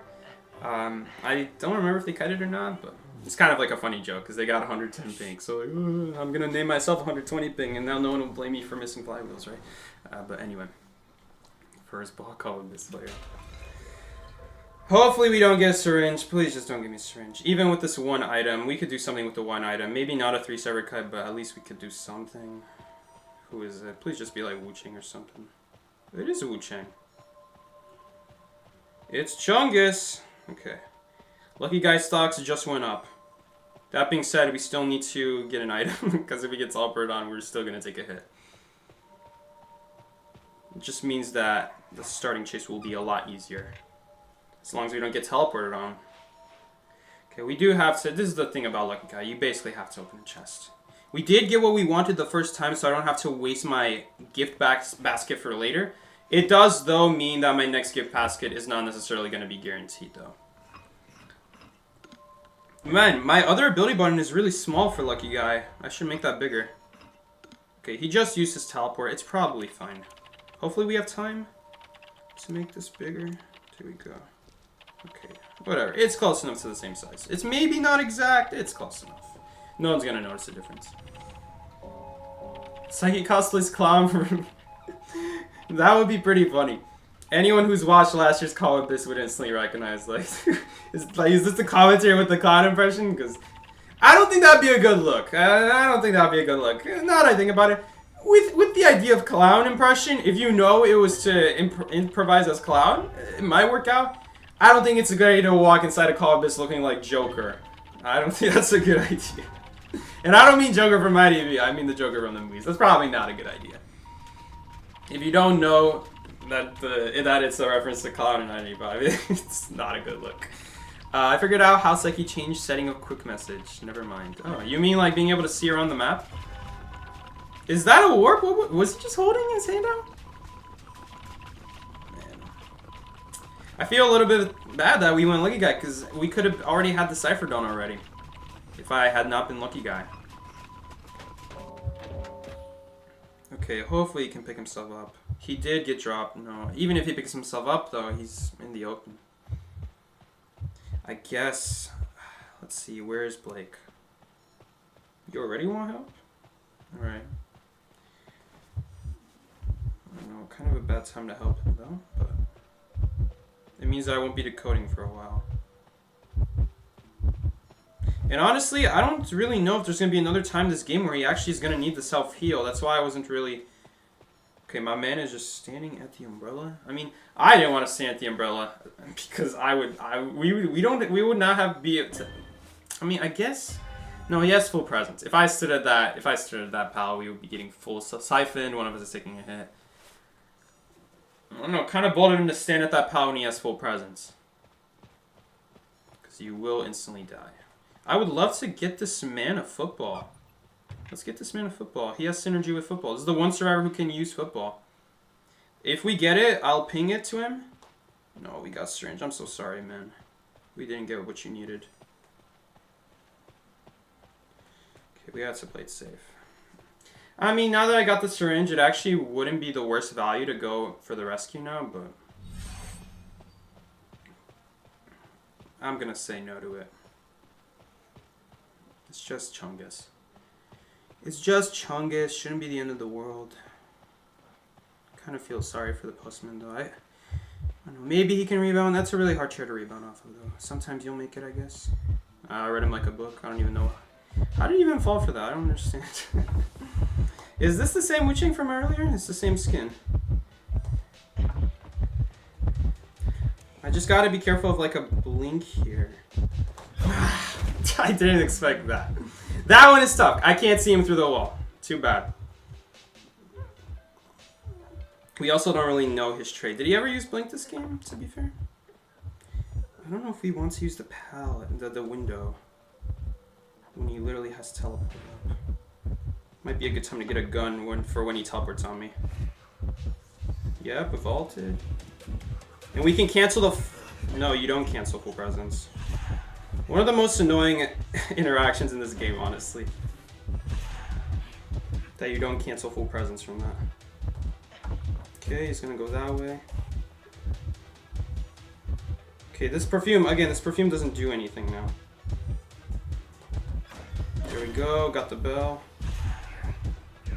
He's opening a chest. I heard that. Okay, where can we go? We can't really go anywhere. Can we dodge the bell? Well, sorry. I thought that was the bell animation. My bad. That was a swing, not a bell animation. It shouldn't be the end of the world. Please don't tell me basement's here. Unlucky. That was a 50-50. Honestly, that's on me because we were at Shack and we saw that at Shack there was no basement. I just didn't pay attention to it. So then logically there's always a basement at hospital. I just didn't pay attention to it. I didn't know at that moment until now. Man, again, this perfume just doesn't do anything now. A little bit unfortunate. In that situation, we didn't see where he was, so it was really hard. We know where he is, but we just can't see what he's doing, is what I'm trying to say.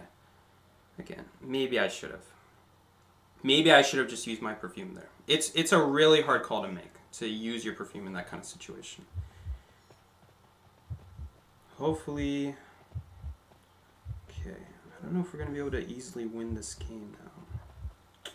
Okay, kind of a waste of an elbow pad. All he had to do was just not go in the direction of the hunter and he would have been fine. We do still have that syringe, and I would really love to heal each other, so we don't necessarily even need to get the syringe.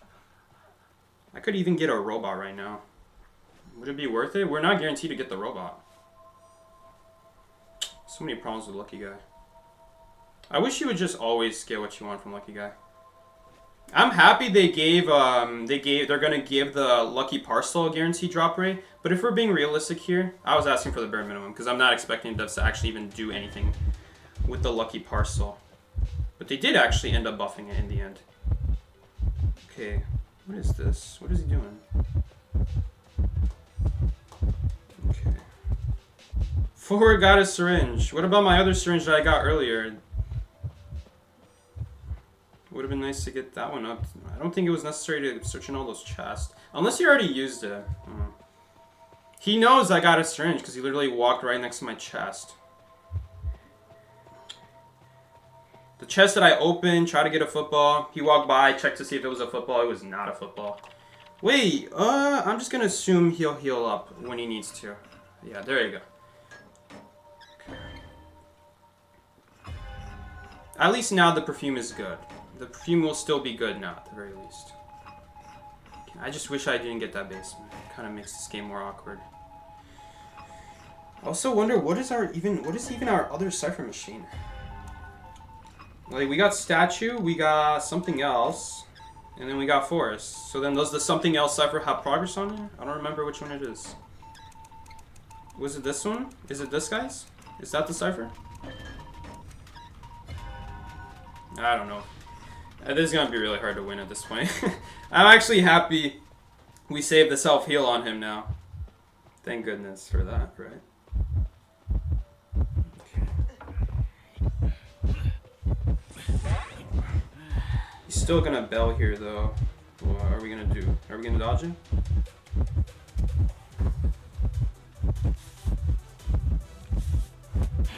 No, he just went for a swing. But he's going to get farmed here.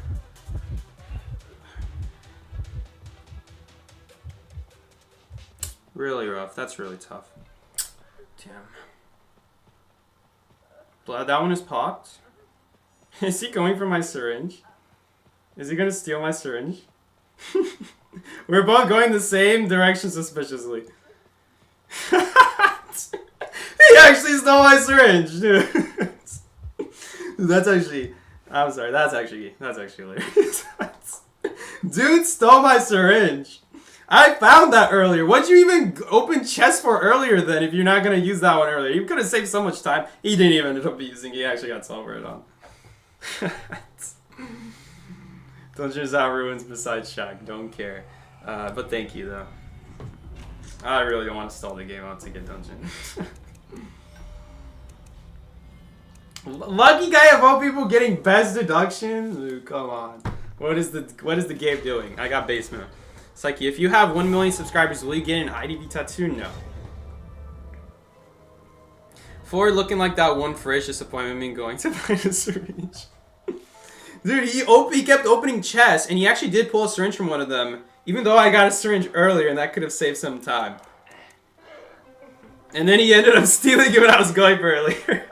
I wonder if he was looking back. I wonder if he was looking behind his back, saying, "Oh, I'm gonna steal the syringe from you. Oh, there's nothing you gonna do about it." Oh man, if only we had an elbow pad just to laugh at him. I would elbow pad right past him, steal that syringe right in his face. Oh, that would have been so funny. It's too bad. Too bad we didn't have the syringe. Too bad we didn't have the elbow pad, I mean, for the syringe. Oh, that would have been great. Who is this? Is this a doctor? It's a journalist. I can't even recognize these skins anymore. They suck equally anyway. The skins suck, the character sucks, all the above. Hopefully she just doesn't get chased. Oh, whoop, she heard me. There we go. Much better survivor. Okay. Well, realistically, she is better, but I really hope she didn't listen to my stream. She's like, no, Psyche doesn't want dreams. I hope that's not what happened. Psyche, I already read that. Dungeon is out ruins. I already read that. Let me go up. Psyche, play Coordinator with kite build. There's no reason to play Coordinator if you have kite build. Just pick a better kiter. Psyche cosplay in China, they called you Smiley, by the way. I didn't know about that. Thanks for telling me, Trace. That's kind of funny. I figured out how Psyche changed the setting of quick match. I already read that. A couple. You could be our Mr. Ball. Yeah, that's exactly what I want to be. From the guy with the tallest hair to the guy with the no hair. Yeah. Psyche played Chikawa Abi. Why is Chikawa getting so popular? They all look the same, man. They all look as obnoxious, man. That's what I'm trying to say. Psyche, how to set quick messages to not block survivor status? Okay, looks like you figured that out already. That's why you said that later. Okay. Hunter's on a graveyard, right? Uh-oh, I hope I'm not running into the hunter right now. Okay, we're gonna drop this pallet. Not for me, but for anyone who has like a pallet boost, it could help them. Okay. Oh, who was that? I just saw a shadow right there. That is something tall. I think it was an Ann. I didn't get to get a clear look at it though. But if it's an Ann, I probably should have missed a calibration. I'm pretty sure it's an Ann. I looked at it for like a quarter of a second, probably less than that. I think it was an Ann. Okay, basement isn't here. Let's remember that next time, Psyche. Dungeons at Shag this time. Good to know, good to know. No, it isn't. No, it is in, right? Dude, the way the swing, it looked like a white Wu-Chang, the start of that swing. My bad. That's okay, so it is Ann. It is Ann. For a second, I'm like, wait, what? That's a weird looking Wu-Chang. But he's doing the swing animation of Wu-Chang. So, but no, it's an Ann. It is an Ann. Okay, so Flywheel's not going to be that great, but it's okay, because even if we have broken windows, we would not be wanting to run away from her. We want to be canceling her abilities. Okay, 73%. Any other survivor where you're not going to be able to cancel their ability, you may as well just run away from her. Because that... I mean, honestly, if you combine that church window to then that shack window, you could survive. Because the wall is long enough to the point where one jump will not necessarily reach you if you read her, you know, sort of like a book. Not entirely, because you don't necessarily need to. You could look to see which side she jumps. It just is a little bit scary. Because depending on how big the cat circle is, you might get stunned before you finish vaulting. Did he just hit the chair? No! I wanted to get that chair value, man. That scrumptious chair hit. Okay. Really good rescue from Blake, getting that stun out first. So then even if he gets stunned again, the second stun is only going to be half a second. Compared to the first one being 2.5 seconds. So that's a huge difference. You're always going to make the rescue if the second stun is only half a second long. Even if you get hit and then stunned, that second cat will last nothing. You'll always make the rescue in time. It just means that it does take half a second longer to rescue, though. That is the one issue. I'm assuming he's here to heal. Otherwise, there's no reason to be doing the same Cypher Machine while Acrobat is out there. Probably rescue. I don't know what Acrobat's doing, actually, right now. He's not pinging. Is he going to rescue or not? Okay, we'll be able to see him right here. Okay, so he is running around. It looks like he is going to rescue. The problem is we don't really even have a 5th Cypher Machine. We could try to help her. Thief could remove abilities, but we're hoping that she goes in an open area. Okay. So we are going to grab this cat first.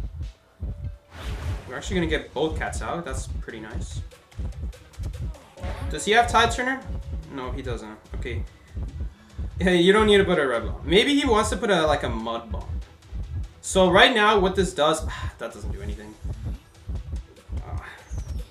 I actually feel really sorry for her because I don't think she was watching her back. I don't think she realized that I'm literally standing right there. So this is kind of like a situation where I wish she ran in my direction instead of running away. I wonder if we can try to help her out here. I don't think we're going to be able to, though. Let's see. I wonder how much the cipher is. How much is it? Do we just have nothing on it? Maybe we have nothing on it. I thought... I don't know. We probably have nothing on it. If I'm being realistic. Man, what is she doing going left and right? Is someone getting chased? Yeah, someone is getting chased. That was really confusing. It's really hard to tell in that situation what is even happening with no pings.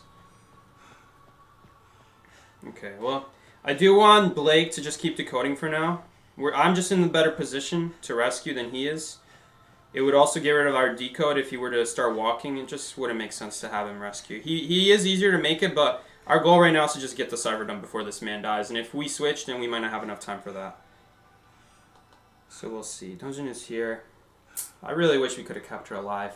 It's really tough because Thief can be good, but people need to know to run in the same direction as Thief. Otherwise, I can't stun her. Like, it's great and all that I can remove her abilities. But if they just go out in the open and I'm not in their face, then it's not going to do a whole lot, you know?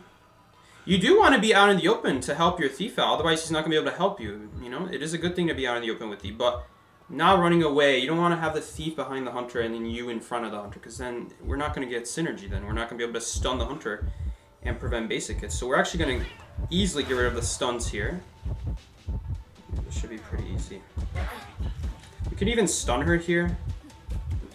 No, we don't. She has Berserker. Okay, I'm out of here. Again, you can definitely help people. Like, you can definitely do 5 sever kites, but for us to be able to help that anti-courier needed to run in our direction, go towards inside church. I could keep preventing abilities, and then by the time she reaches the window, at that point she vaults the window. Hopefully I can vault the window. Maybe I won't necessarily be able to vault the window without getting terror shocked. But if ideally, that would be the ideal situation. And then she'll get stunned at the window. We keep looping the windows. I keep canceling her abilities. There's just no way for the Hunter to catch up. When there's just a Thief in between your survivor and you have no abilities to do anything against that Thief, you need to back off at that point. But the problem is if you back off, a good Thief is going to be aggressive and keep canceling your abilities, so you backing off is just allowing the anti-courier to keep running forward. It creates this really strong domino effect where if people know how to take advantage of the Thief, we could have saved her, but she just ran away from us. And again, I'm not blaming her because a lot of people don't know this, but ideally, if she does know that, that is the situation we would keep her alive in. She doesn't even necessarily have to go for the window. She could just go from one side of church to the other, and then that whole time, I'm just preventing the Ant from ever getting close to the anti-courier, because if she tries to go for the anti-courier, she's getting stunned. And if she gets stunned, I'm going to stay by her to keep removing abilities so that there's never a shot she's going to be able to cat the anti-courier, and the anti-courier is just going to keep going, ideally in circles around church. But this, you know, I wouldn't say that really requires communication. That's just kind of like a thing where, like, if you already know, you don't really need the Thief to tell you anything. But, you know, a situation where she doesn't know, communication would have been nice there, so that we can tell her, hey, follow me. As long as you follow me, you're never going to get hit. Because not only am I, you know, at the same time I'm body blocking, so she can't just easily swing from far and be able to hit her, because otherwise I'm going to block the shot. But on top of that, she'll never be able to use her cats. And that is what happened there. That's why the anti-courier was even able to use her stick. You know, the whole reason that anti-courier was even able to use her stick against that Ant is because I was preventing her abilities. But at the same time, the stick doesn't do anything. So at that point, you just got to commit to the Thief at that point. That the Thief is going to protect you. But again, as great as Thief is at stopping Hunters, it also requires, you know, for teamwork, your survivors need to know how to utilize a thief. Not a lot of people use thief, let alone use him well. And even if you know how to use him well, do you know how to support with him? That's a whole different story. I guess it's not that much different, you know. All you have to do, you're relying on your survivor knowing where to run to make the thief useful. Kind of like with batter, you know. Kind of like with batter, if you have a batter on your team and it's church, you would want to die in front of a church window, so then every time you get picked up, he just rescues you from the other side of the window, you know. That would be really good. Saki, what if IDV added a gorilla as a hunter, and his weapon was a banana, and it could swing across the map with vines? I like the idea of the hunter, but you're just asking stupid questions. Like, would it be meta? Dude. Just ask, do you like the hunter concept? Yes, I like the hunter concept. Where did the hunter spawn, by the way? I hope the hunter didn't spawn on my right, because that's where we're going. We're going to graveyard. Oh, he spawned on my left. Perfect. He's going after me. I think that's a mistake. Does he change his mind? What is he going to do? Okay, you fooled me a little bit, but you're going to get stunned anyway. And you don't have confined space, so you have to block that window. We'll see. He might be vaulting to the other side. He does vault to the other side. He did destroy my flashlight, I'm assuming.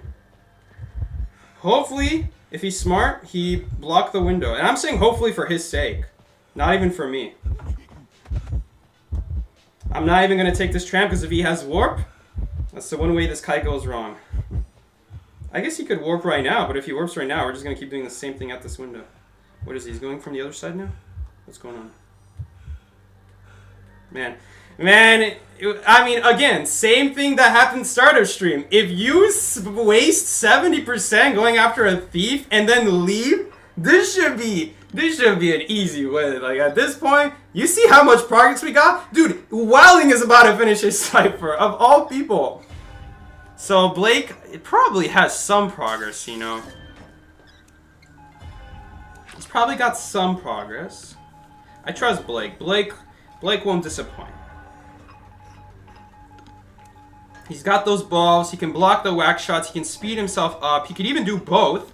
Put it in an alleyway and then bounce off of it. I've seen him do that before, and that is a really good strategy. I really like it. I don't know about this, though. I don't like this. Wilding just gave a hit like that. Not only does he have 1,000 presence to make it easier to catch Blake and block off any drop pallets or windows, but it's also going to be very easy to get a second hit on him because he already gave that first hit. Ugh. This is how games go wrong. Like, over aggression, over support when we didn't need it. Like, did we really need it? Was Blake really about to die there that Wilding needed to do that? I don't think so. I don't think so. I know Blake. Blake is also a good survivor against whack starters. He's got the cards in his hand. And now this game is not looking as guaranteed of a win now. This happens every single time. And one of the things I want to point out is that when we're playing these games, what is supposed to be a win, what is supposed to be a tie? Because a lot of these times when I stream, I will say things they're like, oh, this game is a win now or stuff like that. And I never really explain why, because I just assume it should be a win at that point, and then things go wrong. And then it looks like I was wrong the whole place. So, like, what went wrong? This is the kind of stuff that goes wrong. People dying early on the kites when there's really no reason they should be dying in 30%. Like, I get a cipher done 30%, and I've had people die. You know, as soon as the hunter leaves me, people are dying out here in 30% or less. Which is ridiculous. That's not even like a 30-second kite. You didn't even let me cut. If I decoded for 30 seconds, I would have like the cipher at 40 or 45. I feel a little bit sorry for that prisoner because my man just got roasted by full presence wax. What are you even supposed to do? Are we even gonna make this? Yes, we are, but my man is just dead, so what difference does it make? The difference is we don't take a hit. That's the difference. It's not a very good deal, though, because I could have just been doing this ever. You know what? We prevented the prisoner from getting picked up by doing that. I'd love to heal you, my man. This is looking like a loss. Like, this was very clearly a win, like by a landslide, a win. Like, he didn't block that window at all. Gave such an easy graveyard kite. Now, no disrespect to the hunter, but I knew exactly what he could do, and I was ready for it. I got a whole plan in mind. But he didn't even force the plan B. He just kept going on with plan A, and plan A is hard countering him. There's nothing he's going to be able to do about it. He has to block that window. And even then, it's a temporary solution, because as soon as I take a hit, I'm running back to that window and dropping another flashlight. He's in trouble. It's over for him. And there's just going to be no realistic way for him to be able to kill me. His only way would be to hit me and then warp on me when I do that trick. But most wax artists have warp, so either I don't do it or I force the warp out. We don't even need to do that Cypher Machine. And I do want to help the fight. No! Follow me, follow me, follow me, follow me, follow me! I'm waiting for you to come to this Cypher. I'm not going to rescue till the Cypher's ready. Because there's no rush. There's really no rush. As long as we get this Cypher. I guess if there's no rush, why am I... Guys, I'm not making this rescue. Why are we even going for this rescue? It's a basement. I thought it was on the regular ground. There's no way to make that rescue. He always hot waxes me. Why are we even... I thought that was on the ground. That was my bad. I thought that was on the ground. I didn't even realize that from my perspective, that's actually a basement. There's no way we're making that rescue. I would need a rescue ability. That's the only way. Okay. Yeah. If he didn't get basement, there was a shot. If he does get basement, there's no way. You see how much open space is around basement? It's not possible to make that rescue. I'll tell you what's going to happen. We're going to get hot waxed. We're going to take an injury. We're going to take a recovery hit. He pops. I rescue. He's going to hit another person. And then he's going to come upstairs, wax off whoever he didn't hit. There's nothing around that could really save him.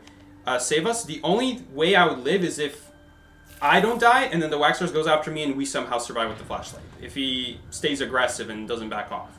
That's the one way we would survive in that situation. But there's realistic no way we would survive as long as the hunter knows what they're doing. If I go for that basement, it's guaranteed. It's guaranteed that he gets that win. Prisoner, no borrowed time. I know. He was pinging it like 3 times. If you can gaze into the future, you'd think life would be a breeze. What are you talking about? We actually got +1 point for that. We got +1 point for that.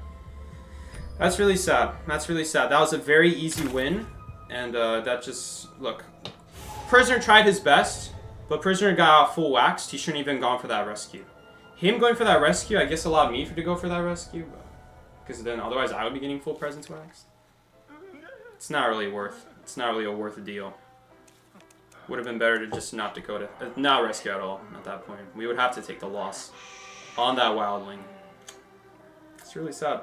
That was a very easy win. 70% on the wildling Cypher. All he had to do, guys, all that wildling had to do was just to code another Cypher Machine. That's all he had to do. Because if you go start pushing Wax Artist and you're out in the open after you push him, he gets 1 free hit on you, waxes you again because you're out in the open. I mean, that's how wildling works. Wildling wants to be out in the open, but so does Waxers. You already take a free hit by pushing him. You're not going to have enough energy to quickly become faster than the hunter, so you're going to get hit again. He's going to be able to wax you off. You're going to get hit, and now you have no pick to kite, and with your slower movement speed. On exactly ever sleeping, a map that's really good for waxers, unless you're at graveyard, you're in trouble. You're basically dead, and that is exactly what happened. So if that wildling was like a little bit more like thinking about the future, he would realize, wait a second, me pushing him gives a free hit, and then he's going to be able to easily wax me. I take a second hit, and then I would die. Pretty quickly on top of that. Maybe he would survive longer, but I'm going to be honest, like ever sleeping, it's really hard to survive longer, especially if you're slower than other survivors. Against Waxers specifically, even when it's not Waxers. Ever sleeping is a hard map to kite on without abilities. He was just doomed from the start. He did that push. As wildling, you really cannot afford to support too much. If you support against Waxers, you best have a window right next to you. Otherwise, you're taking a second hit off your pig, and he's going to go after you, which is exactly what happened. All he had to do was do the Cypher. We would have been done. 4 VC doing Cypher Rush is more... Yeah, because then... Well, you don't really need VC to do it, but yeah, you're right. You can tell each other earlier, like, hey, I'm going to go to the Cypher next. Just go ahead and do that one next. You know, it's a little bit more sure that way that you're not going to run into each other's Cyphers. I'm just going to assume the man's going to want to kite hospital, so let's get out of here. Another Wu Chang match. This shouldn't be that hard. Wu Chang is not a very hard hunter to kite. Early game, at least. Gets a little bit harder with full presence, but it's still doable. Basement is here, good to know. You see, there were 2 ciphers there, but someone is doing at least one of them, maybe both of them. Because if you see 2 ciphers spawn at ruins and there's nothing at statue, there's also nothing at shack. And so the guy who spawned near shack is gonna want to kite shack if the hunter spawn north. Sorry, not north, south. And then if the hunter doesn't go after them, then they're gonna want to do a cipher. But there's no cipher at shack, so they're gonna go ruins. Right? They're gonna go outside ruins, you know, next to shack. They're gonna do that cipher. Then the guy at shack, then the guy at ruins is gonna be like, oh, you want the cipher? Okay, I'll just do the other one. Or they'll just have the other person run to the other side of ruins. Basically, what I'm trying to say is they're probably doing both these ciphers. Either that, or one of them is going to start getting chased and they're going to kite away, and that's why I didn't want to go there. Because either they're already doing it, or one of them is about to get chased. Because we already knew that Fire Investigator was not going to get chased. He just started doing Birdcage. So far, this is a really good start to this game. Again, similar to last game, a really good start. The difference is the hunter still... I think maybe the hunter switched onto Fire Investigator now. But you see now, Blake is not giving any easy hits. He did have to use a ball, but the hunter also had to use an umbrella. So it's an even trade, and he didn't take a hit for it. So if anything, Blake benefits off that. So yeah, good deal for us. Yeah, ideally, this is what should happen when hunter switches target. Guys, if you switch from one survivor as a hunter to the other, these survivors make it look like hunter is easy. If you were to switch from like last game, from thief to a different survivor, dude, you're going onto a survivor who still has all their abilities left. That's the problem with switching targets, is that you committed all that time to get the thief's abilities out. You don't even really, because I still have a ton of flashlight left, and the ground flashlights are anyway not that useful, so I anyway want to use them while I still have a chance.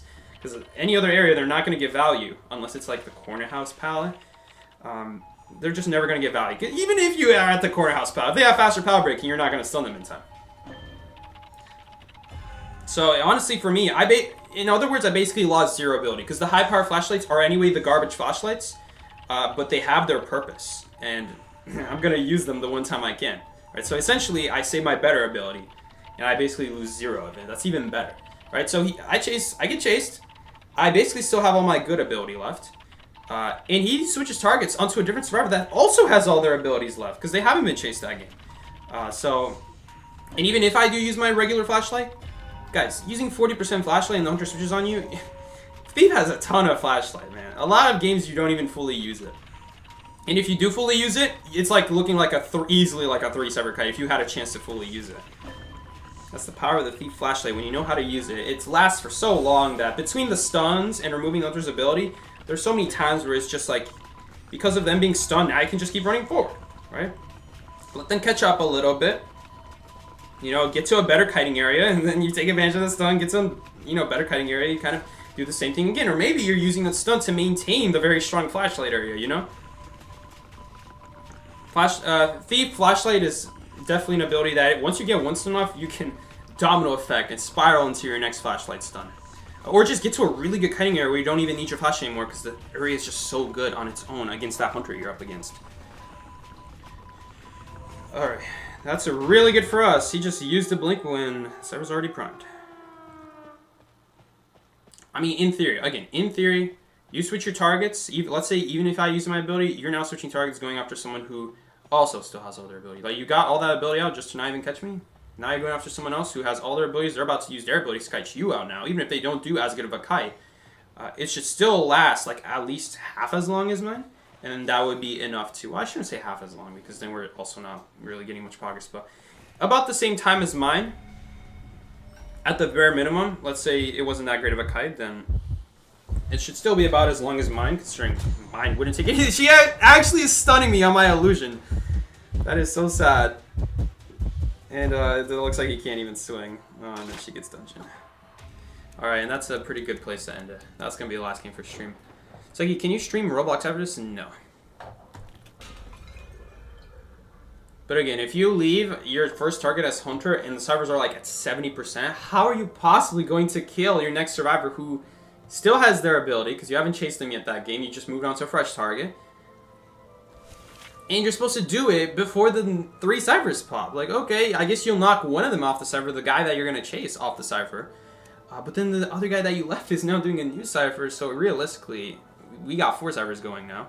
And then we could very easily finish the guy whose cipher he knocked off of, and yeah. It shouldn't be that hard to win games, but here we are. Obviously it takes a talent as a survivor to win games. That's what I'm saying. When a survivor does really well to the point where the hunter leaves them, at that point it should be wraps for the hunter. The only way the hunter can even hope for anything good is a tie. Right? We shouldn't be straight up losing the match. Let's see how we did today. 2, 3, 4, 5, 6. Again, not a great session. There was that one wheel game where I did play pretty bad. 1, 2, 2. Alright, we tied 2 times. Alright.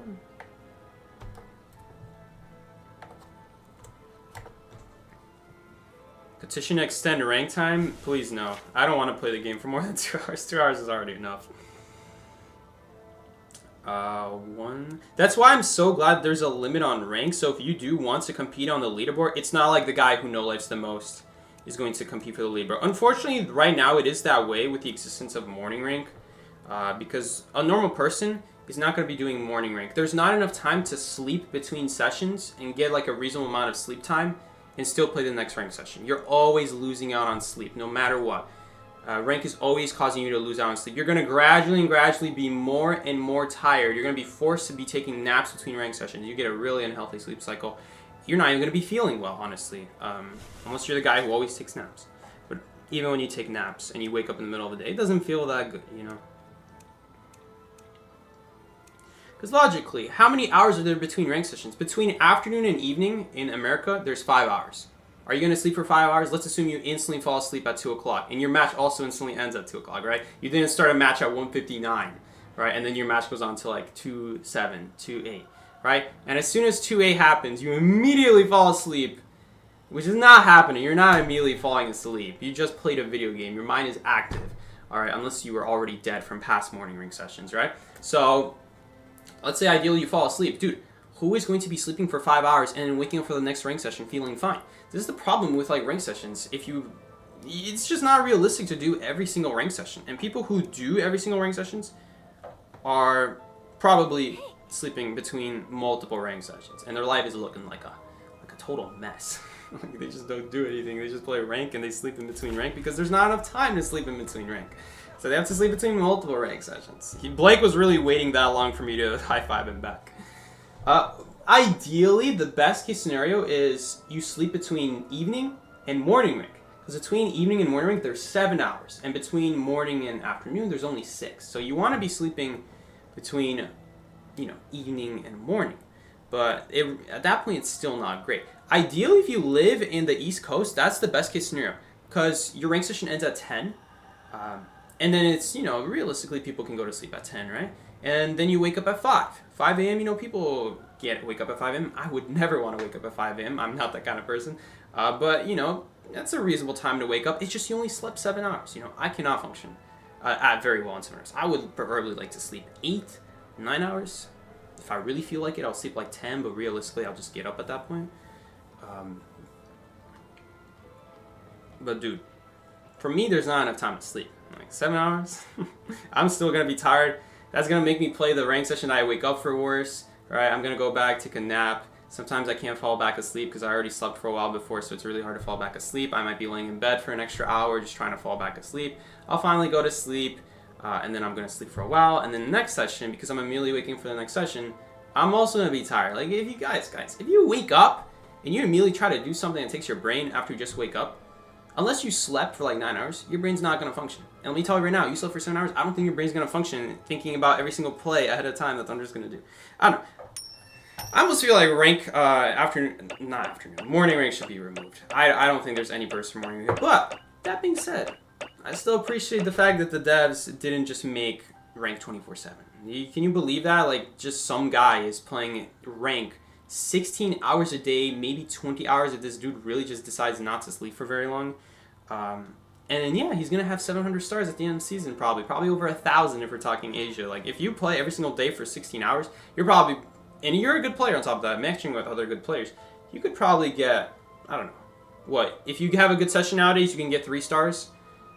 in just 2 hours, you could probably get, I don't know, freaking 20 stars in a single day if you really wanted to. So, Gary, are you going to open essences? I don't know. Should we open the essences, guys? How many of them do we have? He was not happy. I supported her. Nice to play with you again. Thank you. Will you be free tomorrow? Yes, I'll be free tomorrow. Forgot you were streaming. I was like, oh, did he go to grab dinner?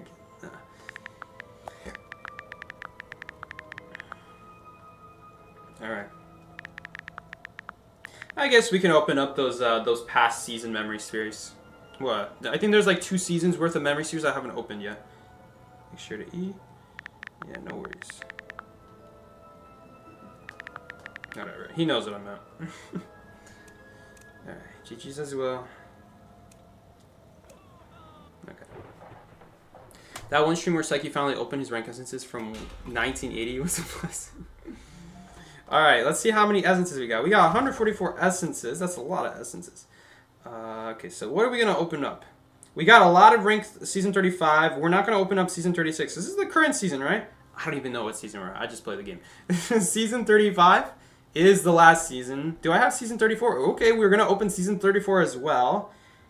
Okay, and we don't have any season 33. I must have already opened them from like half a year ago, if not more. Almost a year ago is the last time we did an essence opening. So let's go ahead. It's been just a couple months, guys, since our last essence opening. Let's see what we can get from this. I don't even know what the last 10 seasons of accessories have been. Forget even knowing one. So it looks like we can get something for patient. We can get something for psychologist, of course, patient psychologist. And we can get something for feaster. I'm pretty sure this is a carry animation, but I've never really paid attention to the tentacle effect. Alright, let's see what this is. Clerk. I've seen this before. I have seen that before. So it looks like that's where they're getting us from. This, I don't even know what this does. Entangled. I've probably seen it before, but again, I didn't know it was this accessory doing it. And we got something for first officer, which if I get, I'm not going to wear. Because when you have accessories, when you use your watch, it makes it more obvious that you even use the watch. Sometimes it's not obvious that you use the watch. You know, the less time the hunter realizes that you use your watch, the better. Especially if they're like far away.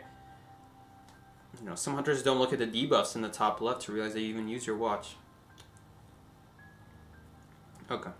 Let's open... Which one are we opening? We're going to open season 34. Here we go. Oh! That was fast! What do we get? Alright! There we go, guys. Streamer luck. Alright, guys. We got 1 out of 2 A accessories. Literally opened 1 essence. Alright.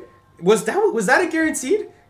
Someone was looking at the bottom left, right? Did anyone see how far away we were from the next A tier? Alright. By the way, that was like a low tier essence, so the chances of getting A and S tier is pretty low. Even lower than normal. 34. Okay. 2 more. Yo, can we just get the patient accessory like 3 more times now? Just get a ton of fragments. Buy the S tier for patient. Okay, what are we opening? I hate that it always puts me at the front though. Every time we finish opening one category. Okay, now we're going to open the Griffin Manticore category. Now do that for limited essences. I never get anything out of limited essences. For some reason, I always get stuff from the rank, but never from the limited. We'll put it on. I'm probably not going to use patient, but the next time I use patient, I'm going to be like, whoa, you look a little bit different. And then I'm going to forget about it. But anyway, let's open the rest of these essences. Did anyone see how far away we were? You were 35 away from an A tier. That's pretty good. That's pretty good luck. 99% of gamblers give up before winning big. Whatever they say. Listen, man, I'm not even trying to win big. I just opened one and I just got it. This is how they get you hooked, guys. Don't fall for it. This is just streamer luck. Of course, for the streamers, they're giving it away, so then you are tempted to buy 250 essences for your S tier. You didn't even realize it, but 250 essences passed, and you...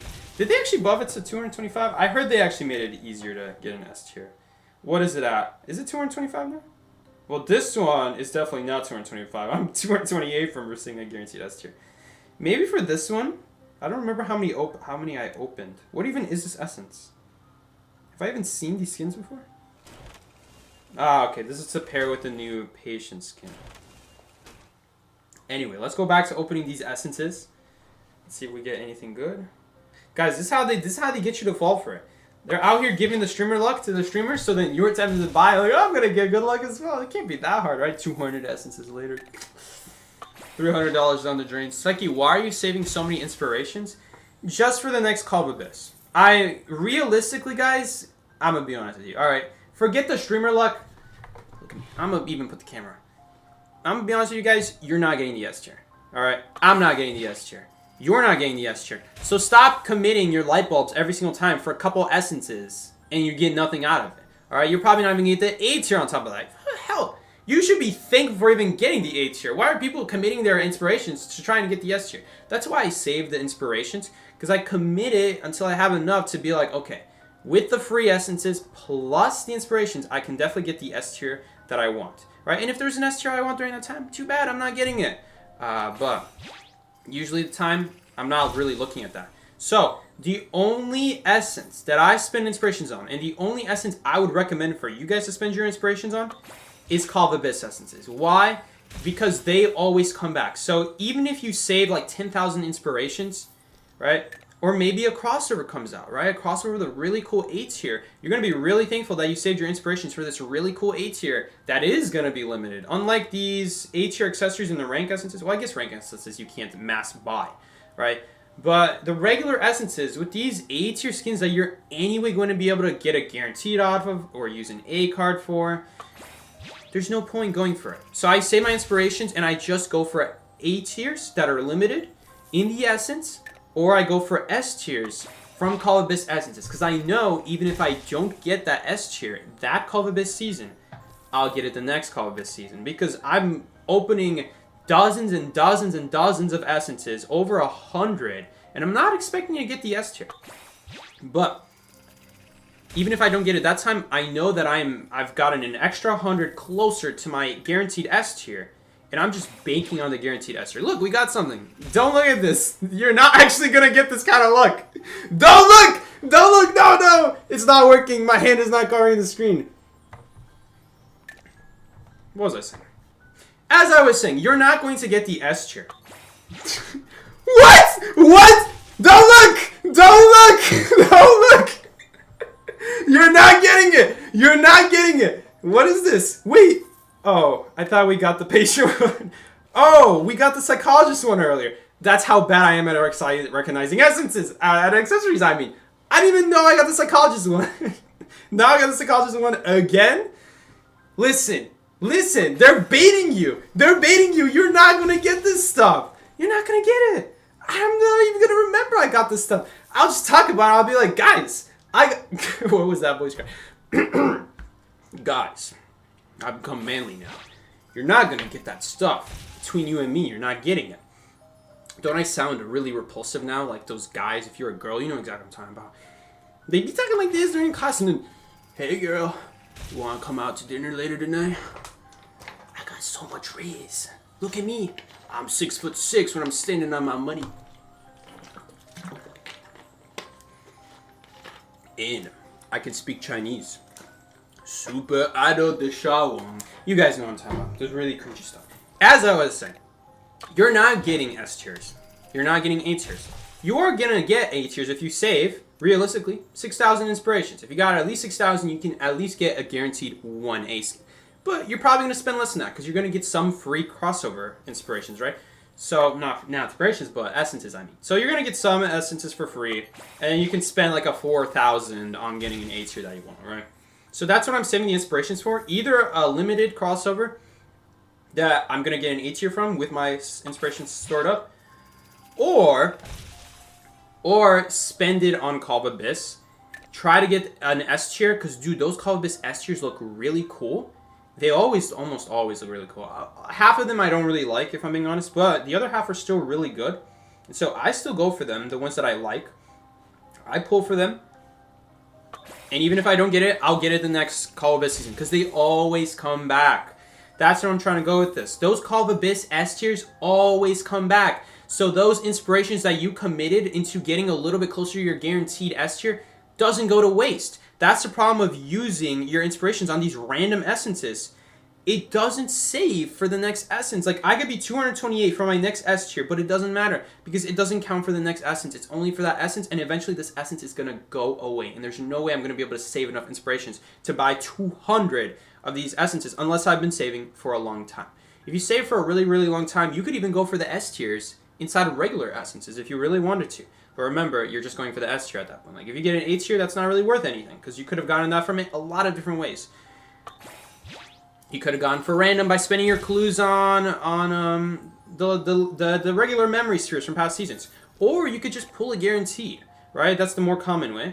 Or you could get an A card. They release like 2 of them a year. So realistically, you're going to get the A tier you want eventually that year. If it came out that year, maybe there's like a past A tier that you want. But the point is, you're slowly going to collect those A tiers. So again, I don't commit my inspirations unless it's like a limited A tier that's not going to come back, or a Call of Abyss S tier that I know will come back. Or if you're really crazy and you save like 200,000 inspirations, how many inspirations would you have to save to get a guaranteed S tier from 200 to like your guaranteed?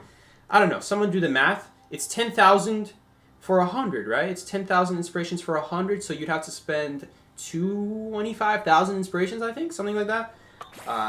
So then I guess at that point you'd be able to get whatever S tier you want.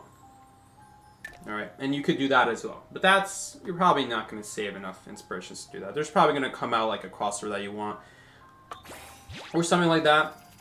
Or Call of Abyss rolls around, and you try to get the limited S tier.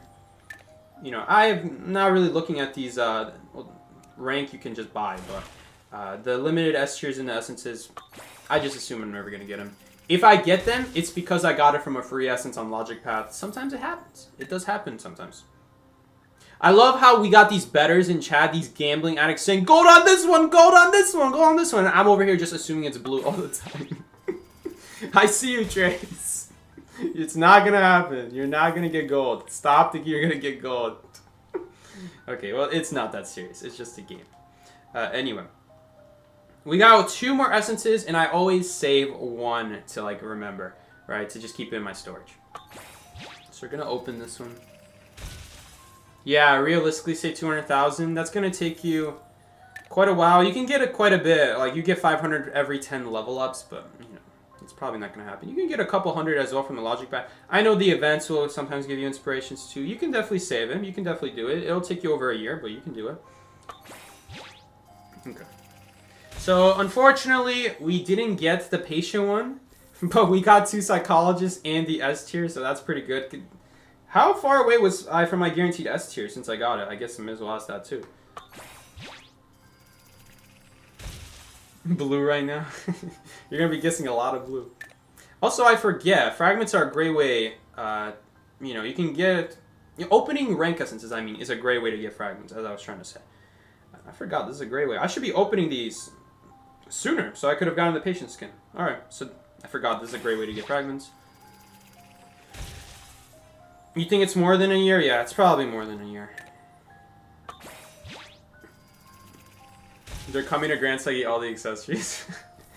I've had a lot of rank essences where every single season I've gotten the S tier. For like 3 seasons in a row, I've gotten the S tier just from the rank spheres. And then I had a dry season.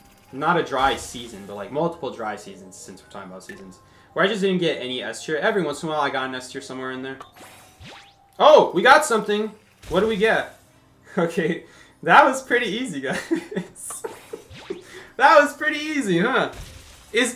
Look, guys, there's no way I'm getting this lucky, guys, right? They buff the odds, right? There's no way. We got in 3 A tiers and an S tier from how many essences? Can someone tell me how many essences we've opened? I think we opened like maybe 40, and we got in 3 A tiers and a whole S tier. Dude, some people don't be getting the S tier for like 3 seasons in a row. And we just opened it in 40. So how far away was I from the guaranteed S tier? Did anyone see? Right now we're pretty far away, so realistically we're not going to get it. By the way, I do want to say, the more essences you open, the better your chance at getting the A tier without getting the guarantee. I will say that. So like, I think for the A tier, every 15 or 10-ish essences, your chances to get an A tier increase. But those chances are so small that you're probably still not going to get it. I suppose if you buy like 50, you'll probably get it at that point, since chances are in your favor. I don't know. The chances in this game are pretty low. They might not even be in your favor. It might be just barely over 50% if you open like enough essences. But 35 seems to be right. Is this the right one? Yeah, this is the right one. Net E is about to contact Seki about suspicious earnings. Is that really a thing? Do they actually contact about suspicious earnings? It's Psyche's nonchalant spinning off, yeah. Just hope you don't get... No, I'm not saying don't hope for anything. Just don't even think about it. Guys, just thinking about it like, oh, I need to reverse psychology, guys. I'm not going to get it. I'm not going to get it. But you already thought about getting it. The game knows. All right, now you're not going to get anything. You need to be like me. Don't even think about it. Just be a monk. No, don't be a monk. I guess be a monk if you want to. I don't know. But my point is, don't think about it, and the game will reward you. That's clearly how it works, right? Is it because some people could hack the game or something and get the S's? I got no clue. I didn't even know that you can... I guess it makes sense that you could hack the numbers. I never thought they would actually contact people over suspicious earnings. Do they actually watch what people get from these essences? Hacking to make your inspirations 300k? Okay, that could be something they could track, I guess. But like, how can you track luck? It's really hard to track that. If you actively hate on a skin, NetEase will give it to you. Trust. Exactly. So what I'm saying is, guys, hate on the skins from the very beginning. Don't even think you want it. And then when you get it, you're like, huh, this skin's actually not bad. That's how you get good stuff. That's the reverse psychology. So you got to reverse psychology in a way where you never wanted that stuff to begin with. But you really did. You just didn't know it yet. That's what I'm saying. I clawed on Risk Taker too hard and then got it in 20 pulls. Oh, that's kind of funny. I feel a little bit sorry for you, because that skin is like not even for a new character. It's not even like you got early access to anything. I guess it doesn't matter, you know, you eventually get all the characters. But it's like, it's Doctor, come on. I would feel sad if I got a limited S tier for freaking Doctor. Of all characters. I have one for Professor and that one doesn't feel too good. I actually got the Professor's S tier. For free a while back. Back when Professor first released? Ooh, that was a long time ago now. Remember when people thought that guy would be good? Guys, he's Perfumer, but his ability comes back. Guys, how good is that? Yeah, you're never using it more than once in a kite. If your kite is going good, you'll be able to use it a second time, but if it's going that good that you manage to get it back a second time, I don't know. Unless you're like on the verge of death, you probably need that second time. If you're on the verge of death, you're probably going to die before that. Before you get it back a second time. I don't know. I just think Professor, not only does it not block most abilities, which is, by the way, the main way you're getting hit in this game, abilities, it also just takes so long even when you successfully hit it. I don't think it's worth it. Professor sucks. And if you miss it, you're waiting 35 seconds. Are you kidding me? So you're telling me the hunter can go through multiple seconds of abilities before I can finally get my ability back? Bad deal. That's the issue with infinite abilities, is that they give such unrealistic cooldown that in practicality, on paper, sorry, not on practicality, on paper, it's like, oh, I can get it, I can use it infinite times. But it's not possible to kite infinitely in this game.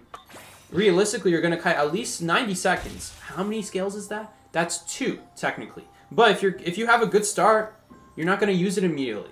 So you're really just going to get 1. Because once you use it once, the cooldown is going to be really long. So we're assuming you use it immediately if you're going to use it a second time. On an average 90-second kite. You know, not realistic. I'm probably the only person in this game who is like visibly bored opening these essences. I'm literally visibly bored opening these things. Do you guys see? This is why I'm like 3 seasons behind opening these essences, because I dread it. I know I could open them all at the same time, but guys, then you're not gonna get the good luck that I'm getting. I just really like to savor each essence, because this took me a day of hard work. Each one of these is a day of hard work, guys. I guess I could just log in for 3 battles a day. But... Open all at once? Nah, guys. Then you're not going to get any A tiers. You're not going to get S tiers. You're spitting on the IDV gods. Do you want to spit to a god? I don't think so. You want to get that god's pleasure. That god's... Okay, pleasure's about... You want to get that god's, you know, favor. That's what I'm trying to go with. You know, you want him to be nice to you. Be kind. Show each essence as much love as the last, no matter what you got. You gave me a 6 frag graffiti 10 times in a row. God, I still love you because I know you're going to reward me well. But that's how they don't reward you, because you're hoping God gives you something, right? God forgives those. Okay, now I'm sounding like a preacher, but it's got nothing to do with it. But RNGesus, guys. Pray to RNGesus, right? Be thankful no matter what you get, and Orange Jesus will eventually reward your thankfulness, regardless of the outcome. That's how it works, for sure, for sure. Pray to Orange Jesus. Bro, Orange Jesus, thank you so much that you gave me this graffiti. I will use it every single match from now on. That's not even a graffiti. That's a portrait. Thank you so much. I'm going to wear it now. Just in your honor, Orange Jesus, I'm going to wear it. I'm going to wear this ugly orange skin as well that you just gave me. Because Orange Jesus, I don't care. I don't care. I'm going to wear it because it was gifted to me by you. And hey, I'll take whatever is gifted to me. It was free. I'll take it. I love free stuff. I'm going to wear this Dynamite Orange. I'll even play one game after we open your essences because that's how thankful I am. We're even going to wear your portrait. It's going to take a while to find. I'm not going to lie. We have a lot of them. But I'm going to wear it because, dude, I'm just that thankful of you, Orange Jesus. Because I don't care what you give me. I'm going to wear it. I'm going to be thankful for it. Where is it? Orange Jesus, give me some light. Show me where it is. Okay, there we go. We found it. I wanna please you, but dude, show me where it is. Alright, there we go. Now, we got Orange Jesus' favorite, but remember, we're not expecting anything out of Orange Jesus. That's the key. Psyche, you need to play an RNG game. You would get a millionaire. I don't know what it is. It's just these rank tiers. I go multiple seasons without ever getting an A tier from regular essences. I don't know what it is with these rank treasures. Every time I open them, I almost always get multiple A tiers or at least one S tier. I think there was a season where I got 2 S tiers in a set of just a couple dozen rank treasures from the same season. I'm pretty sure it was. So that was really crazy. It's not even like I opened one set from one season and then opened up another season and I got that S tier as well. Even though that's happened a lot of times. I think there was one time where I got the S tier from the same season. Two times. So I just got the fragments back for it. Which was really sad, by the way. Still really good luck, right? Alright, I love these bee accessories because they give you so much frags. Oh, we got something. What do we get? Orange Jesus? Orange Jesus listens and Orange Jesus delivers. Thank you, Orange Jesus. I will wear that right after this match. Even though I will take it off. We'll do a Clerk match just to thank you, Orange Jesus. Even though it kind of is bad because it makes it more obvious you're looking at the Survivor. Alright. I'm not a big fan of the visuals on Clerk. Any single thing that affects the 1000 does your presence like look above, I don't like it. But I'm still grateful. Thank you, Orange Jesus, for giving me that A tier. I really appreciate it, man. Fair Lady, we got a bee accessory, another 200 frags. Good deal, good deal. I love those 200 frags. Keep them rolling, keep them rolling. There we go. That's 36, I think. Oh, 200. I forgot how much those were worth. Man, keep it coming. Keep it coming. At this point, we're going to even be able to buy a patient skin for free. I mean, dude. Even though they're not A tiers, we're going to get an S tier out of it from all these fragments. There you go. Another 200. Okay, I'm pretty sure you don't get B tiers this often in a row. This is some really good luck now. I know it's just B tiers, but we've gotten like 600 fragments in the span of 3 essences. Come on. That's got to be count. That's got to count for something, right, guys? All right, there we go. Exchange card. You could technically use that to convert it to 200 fragments as well, but I just don't do that. So really for me, you know, I get the frames, but I'm never going to wear them. Patient lie down. 36. Decent. How many A tiers has Psychic gotten already? So far we're at 4. 4 A tiers and 1 S tier. We'll see. 43. 43, is this how many I got or how many essences I opened? How many essences I opened? 103, 269. What are you guys talking about? Alright. We got a couple more, guys. I'm not going to open the current season. We're going to save that for the end of season, and then we'll open it. How close are we to ending the season, by the way? Is the season about to end? There we go. Another 200. I'll take it. Oh, no. I'm sorry, guys. We got 3 A tiers, not 4. We got 3 A tiers. Alright, we got the Psychologist one 2 times, and then we got a Clerk one. I think, right? Let's check this essence. What do we have? No, I actually did get. I forgot. I got the Puppeteer one. Oh, I actually just straight up just got both A tiers from this. Cool. Thanks, Orange Jesus. I didn't even realize you were that generous to me. Alright. Last essence, guys. Remember, we're not expecting anything. What do we get? Give me 200 frags. Alright, that's technically 200 frags. I won't convert it, but it's technically 200 frags. Yeah, let's just get this. Before I forget at the end of season. There's been so many times where I just forget to get the frames end of season. Let's just get these at the bare minimum. I might forget to get these at the end of the season. I'm not gonna lie. Once I hit Titan. I need like a, oh my god, Mickey. Brother. Brother, with your cheesy, sad faces, you better not be sending that to your future girlfriend. She's not gonna be happy with that. Alright, I know, he's just my friend. I'm sure it's just because he's, he's my friend. Wait, I already did this. I already got my free. Can I pick another one? Select any costume. I already got the coordinator. Can I get another one? Oh, no. Okay, I don't know what it's talking about. I already got the coordinator one. This is coordinator, right? I think it is. Weekly room. Cool, we got something. Share a room picture one time. Sure, why not? We'll share it one time. This could also count as like a daily. Right? You get 20 free clues for this? I should just be doing that once a week. Okay, where do I collect my stuff? There we go. Free stuff. Cool, cool, cool. And visit 2 rooms. This takes too much time. I'm not doing that. I'm not that thirsty for the stuff. Okay, what are we supposed to do? We're supposed to thank RNGesus with our stuff that we got. Okay, so what did we get again? What did we get? Dude, I'm so thankful I don't even remember what I got. That is not a good sign. Don't do that. Alright, so we got this. So we gotta play a game of Feaster. We got some S tier, we got some A tiers for survivors, but I already played some survivor. I'll put him on at least. Oh, I'm wearing the I mean, I just love this for just the gag laugh. You know what I'm saying? You know the gag laugh, you know? Just the comedic gag laughter, guys, right? You get what I'm saying, right? You get what I'm saying? Anyway. Puppeteer, we also got Puppeteer's thing. I don't think I'm gonna do a whole stream dedicated to this accessory, but oh, we also got a lot of stuff. Did we get something? Oh, B tier. B tiers. This is the other thing I don't like about opening S tiers. Or not S tiers, but essences. I gotta one by one go through these and delete all the new B tiers. Like, thanks, RNGesus, but man, I really only cared to get the duplicates. That's what I'm into. Alright. We got that. By the way, that S tier was for free. Alright, so we're going to play Feaster one time, and we're going to play Clerk, because we got an S tier for Feaster and an A tier for Clerk. Why not? What the heck even is that?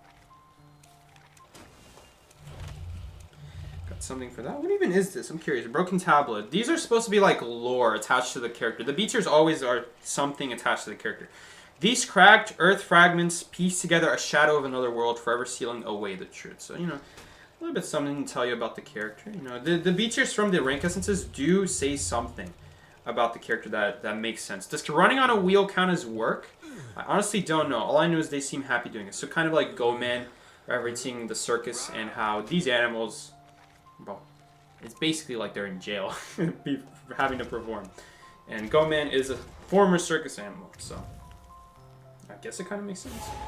I don't know if it really tells me anything about Go Man. Has to do with their background, though, usually. Alright, we're going to play one game of Feaster, and we're going to play one game of... What's it called? We're going to play one game of Clerk. I think we'll get Feaster out of the way now. Let's get Feaster out of the way. Alright. This is a chance to see what the accessories do. I don't know. Dude, I'm pretty sure there's like a YouTube channel out there that every single season, like a week or 2 weeks before the season even ends, they're already making videos about what the next accessories do. They exist. I know they're out there. Dude, these people, man, you guys already probably know what these accessories do, but I'm going to play it and we're going to see what it does. See what happens. Again, I'm pretty sure this changes your carry animation. But nowadays, with the S tiers that pick people up, they also usually do an ability effect as well. So yeah. Replaces hugging motion. That's really weird. Replaces hugging. Usually it would say balloon effect or something like that. And it does replace ability effects. So like that's cool and all. I guess we'll see what it does.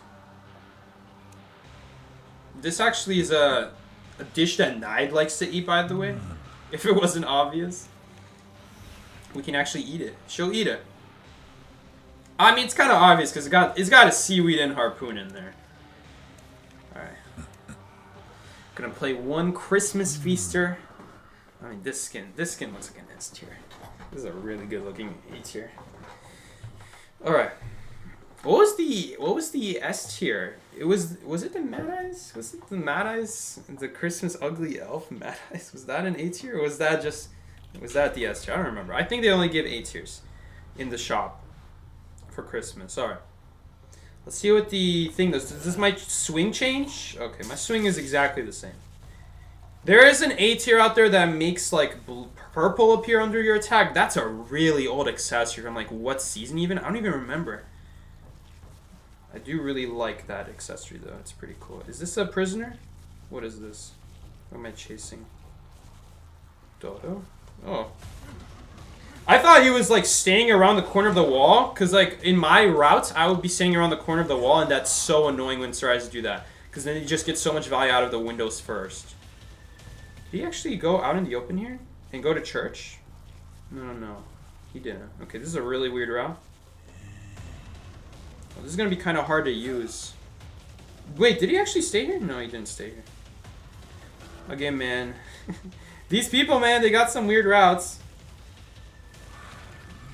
Yeah, this is the one problem with Feasters, that you kind of have to pre-place the tentacles, and then it's not that hard to avoid them. Good flywheel. Alright. I mean, it's Feaster. You gotta waste some tentacles. It's always gonna happen. Unless you want to carry insolence, I guess. Alright. Now we're kind of in trouble, because there's not a whole lot we can do about these ciphers.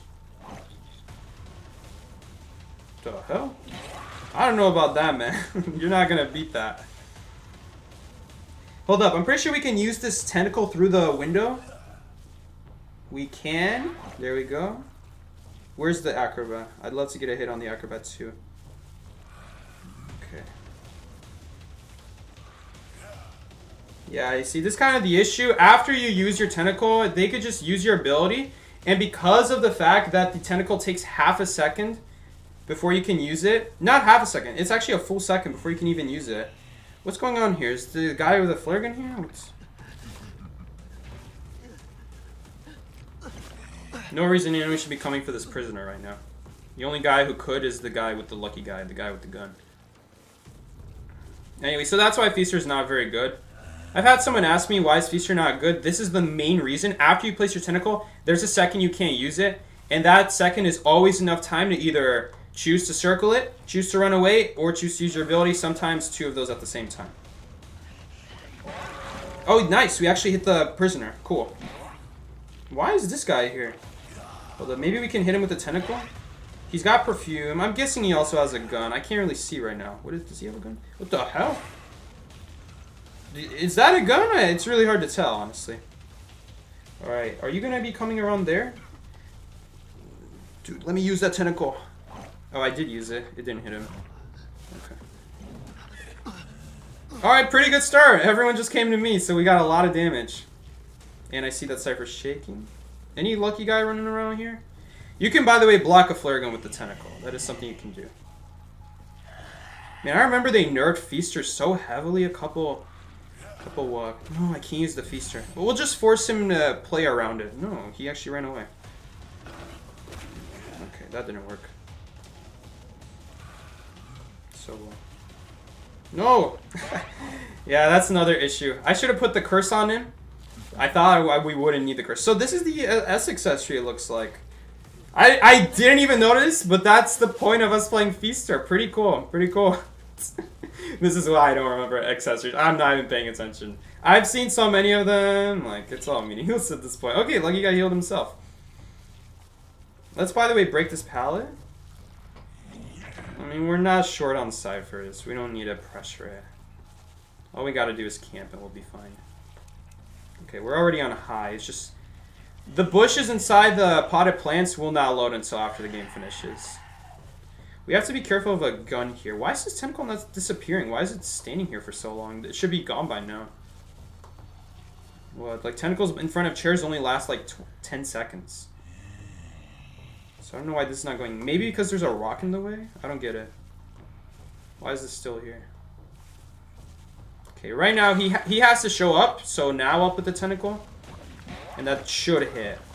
If I need to, we'll switch to excitement, but otherwise, we should be fine here. If you're not already standing in front, like, next to the tentacle on the edge... Where did he go? Did he, like, elbow pad? Did he football? What is this? Okay. No, he's here. He's probably inside of a book. Or is he just chilling in the locker? He's just chilling in the locker.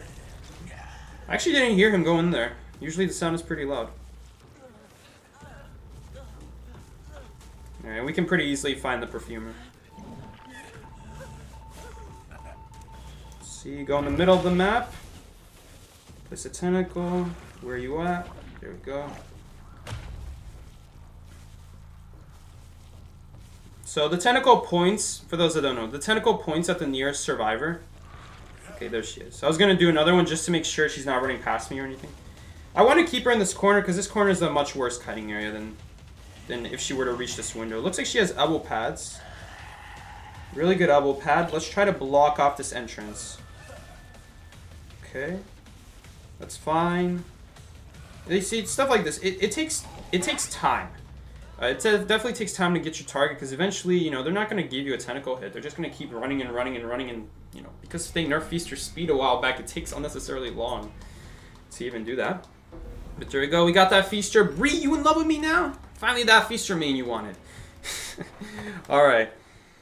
Jokes aside, we're going to be playing... What is it? We're going to play Clerk next. I'm not a fan of the Clerk accessory. I already know what this does because I've had Clerk spectate me with this accessory. And it's literally just a green effect when you look above people. And it also makes it so that when you record them, the recording is green. All right, big deal. So all it does is really make it more obvious that you have the accessory, that you're looking at them. Now, I guess what you could do is people have told me you can wear a certain accessory but then change its effects. But in my opinion, then what's the point of wearing the accessory then, right? Is there a way to just trigger just the whole, like, recording people? And then when you're looking above people, it doesn't do anything? I mean, I don't know. There is some stuff you can do, apparently. You can control what effects it does. But like a stink effect? No. There's like a green pattern, like some pattern on the floor. Alright. Cool game as Feaster. Again, I'm not really a fan of playing Feaster. It's too easy to just run past. Even if they keep running in the open, it just wastes a lot of time. Very inefficient hunter. You're using abilities when you really... You have to, but then they don't give value because the survivor will see it. You can't use it immediately. There's always like a second where they can choose. Do they stay by the tentacle or do they run away? And they are almost always going to run away because at worst, they'll get hit and the basic hits still waste time, you know? You're just standing there recovering from your hit. You have to like checkmate them. You have to have them in a situation where if they run away, it's a very quick basic attack. But you know, I guess I could put it out in the open instead of blocking kiting routes. And that might get a hit, but again, with how long the animation is, it might not necessarily work. They might just flywheel right past it as well. Just ignore it entirely and just give you... You might be giving them flywheel value as well. I guess you anyway give them flywheel value if you put it on the kiting route though. But then, you know, they have to go out of their way, probably. A little bit. I don't know, not really. It depends on the area. Psyche, who do you think is worse, Feaster or Vio? I do think Feaster's a little bit worse than Violinist. At least Violinist... He can cancel his ability, which makes him get a faster cooldown on his neck. So that's the big advantage a Violinist has. Originally, though, before that, would he be better? Hard to say. Hard to say, honestly, because at least Feaster, every time you knock someone down, you'll be slowing down Decode a little bit. You know, at least he has that. Man, our factories are really bad Clerk map because of all these windows. I should have recorded myself. I forgot. I forgot to record myself, guys, at that window. I should have done that.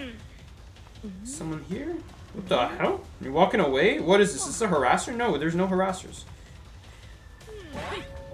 Okay, I didn't expect her to randomly drop that pallet, so I guess we missed out on recording. So you see how there's like a green circle around the survivor instead of like a purple one? It's just easier to see. So they might get off faster sometimes. If they're not paying attention, of course. And I definitely will take this right here. It's going to be pretty helpful the next time they drop a pallet. Even though it's not a pallet pickup or drop, it'll still get rid of a pallet. As long as we use it on the forward setting. Okay. I was waiting to see if he gets off immediately. I I've had so many people, like, I look at them and they just don't do anything. They just keep decoding. So I'm like thinking, is this lawyer going to be doing the same? If I recorded him immediately, I probably would have got him. But so many people, man, they just don't get off. The thing about this is I'm a little bit scared because there is a shack right there and it's really hard to see shadows behind the shack. We'll go back right now. If we see a shadow now, we'll just warp. But no, there's nothing. Prevent him from decoding for now. He actually touched it anyway. He didn't even notice that he was getting recorded. Okay, so we'll block that cipher as well. Okay, she shouldn't get rescued though. I definitely would have rescued against Clerk right here, because otherwise she's just freely blocking and gets a free kill pretty easily. Okay, let's definitely go after the lawyer here, 100%. Ideally, it should be an easier chase. Entomologist is not that much worse though. I'm just going to record him just because now when I take it away, it'll block, so he can't use it. That's the 1000 presence aspect right there. And the flywheel, like he hits it, doesn't do anything. Just such a bad trade against Clerk and a lot of other hunters. If anything, it makes it easier for us to deal with. So as soon as he drops his pallet, it is just going to get broken immediately because of our past chase. There we go. You have to do that forward. If you do it backward, then nothing happens. Obviously, you can't reverse break a pallet. You can only forward break it. Reversing a break does not do anything. So I'll look. This will get her off, but I'm not going to use a recording. Okay, so she's anyway not going to be in front of the cipher, so let's start the cooldown sooner, and then we'll record the next cipher. So, ooh, a little bit late. She probably would have rushed it anyway and would have popped it. This doesn't really matter. I mean, 3 ciphers is still pretty good. Yes, we did break the beast. That's what I wanted. And now we're going to hit her in front of the chair, so we're just immediately going to farm someone as soon as she rescues. That's how good Clerk's recovery speed is. It's very good. Very good. Let's cut off the window here because he's taking an awkward route. Okay, we're just going to spam this. Okay. Impulsive actually kills him. No, I did it too early. My bad. I should have killed him. That's my bad. Okay, now he's dead though.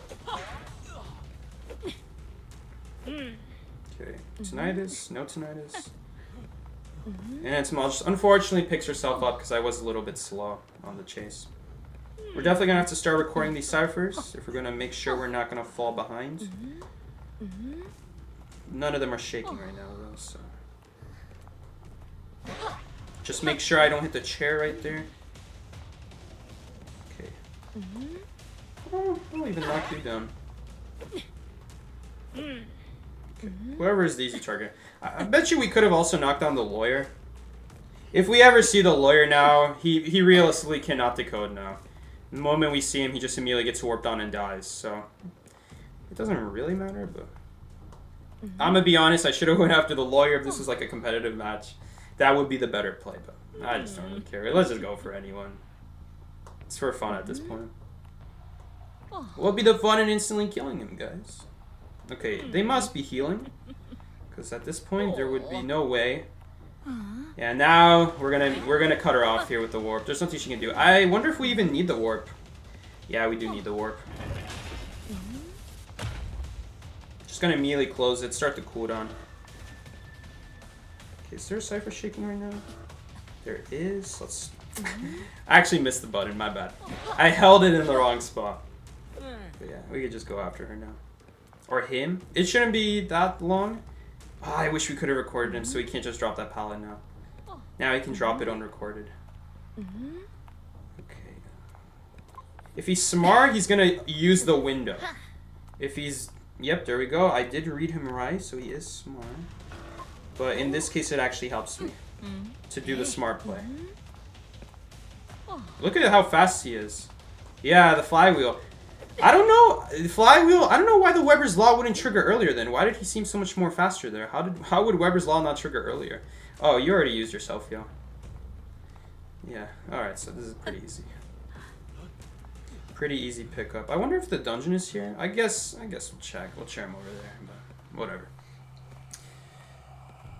Violinist received a buff. Well, when did he receive the buff? Last time he received a buff was over a year ago now, I think.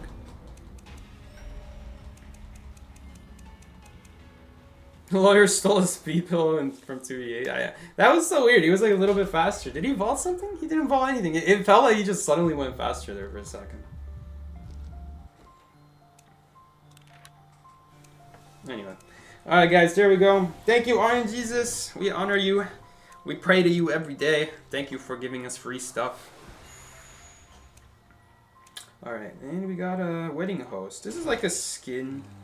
That's fine. I just prefer the red one. It's just better, guys. It's just cooler. It's got more flair to it. Come on, we're gonna go for the style, right? Alright, guys.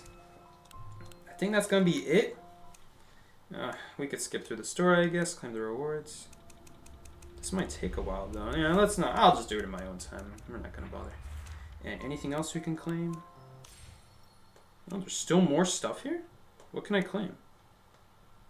I don't know. It says there's a red dot here, but no other red dots away, so I don't know. Can I do this? Nope. Alright, I don't know why it's giving me a red dot here. It's all done. Fully done. Is it the same thing? No, it's something else. Alright, guys. That's going to be the stream for today, guys. Remember, open your essences one by one. Honor each one. And you will get your S tier and A tiers. So we got 4 today and 1 S tier. 4 A tiers, 1 S tier. Pretty cool. Free stuff. Love it. Next time I play Puppeteer, we're going to have that A tier, I guess. Because today I didn't have any accessory. Psyche, who do you think is worse? I already read that. My bad. I always open them 10 by 10 and never get anything. See? See? You got to be opening them one by one. And then you're going to get 4 A tiers and 1 S. There you go. That's the strat. And I've had so many streams where we get so many different things. It's just at this point, I'm just used to it. It's just a streamer like. But like again, it always feels like there's no way it would happen this consistently to me, right? Surely the chances were bluffed, right? But apparently not, so I guess not. But yeah, thank you guys so much for joining. Pretty okay rating session. Had some good moments, had some bad runs. Did we really only win 2 times today? We won more than that, right? Why does it say 2? Why does it say 2? I never updated the victories. 1, 2, 3, 4. That was yesterday. Okay, that's not really that much better. Whatever. Better, technically. Psyche, you still can get Titan. You have time. Oh, I know I have time. I guess thank you for reassuring me. Thank you for reassuring me, Joseph, but I wasn't really worried. But thank you. So, yeah, guys. Thank you so much for joining along. Join the Discord if you haven't. We stream every Thursday and Monday. I said that out of order. Thursday and Monday. Sure, whatever. 20 to 22. EST time zone. You can do a hunter stream? Why? Why would we do a hunter stream? I would do it after the buffs. I'll do a hunter stream after the buffs. Lots of them. To, you know, show off the new hunter. Talk about what's good about them. What they still need to be fixed. Are they still as good after playing around with them? Anyway, that's going to be a whole another stream. Multiple streams after the buffs come out. So, with that being said, guys, thank you guys so much for joining. I will see you later. Take care. It's been Psyche. Peace out, everybody. Take care.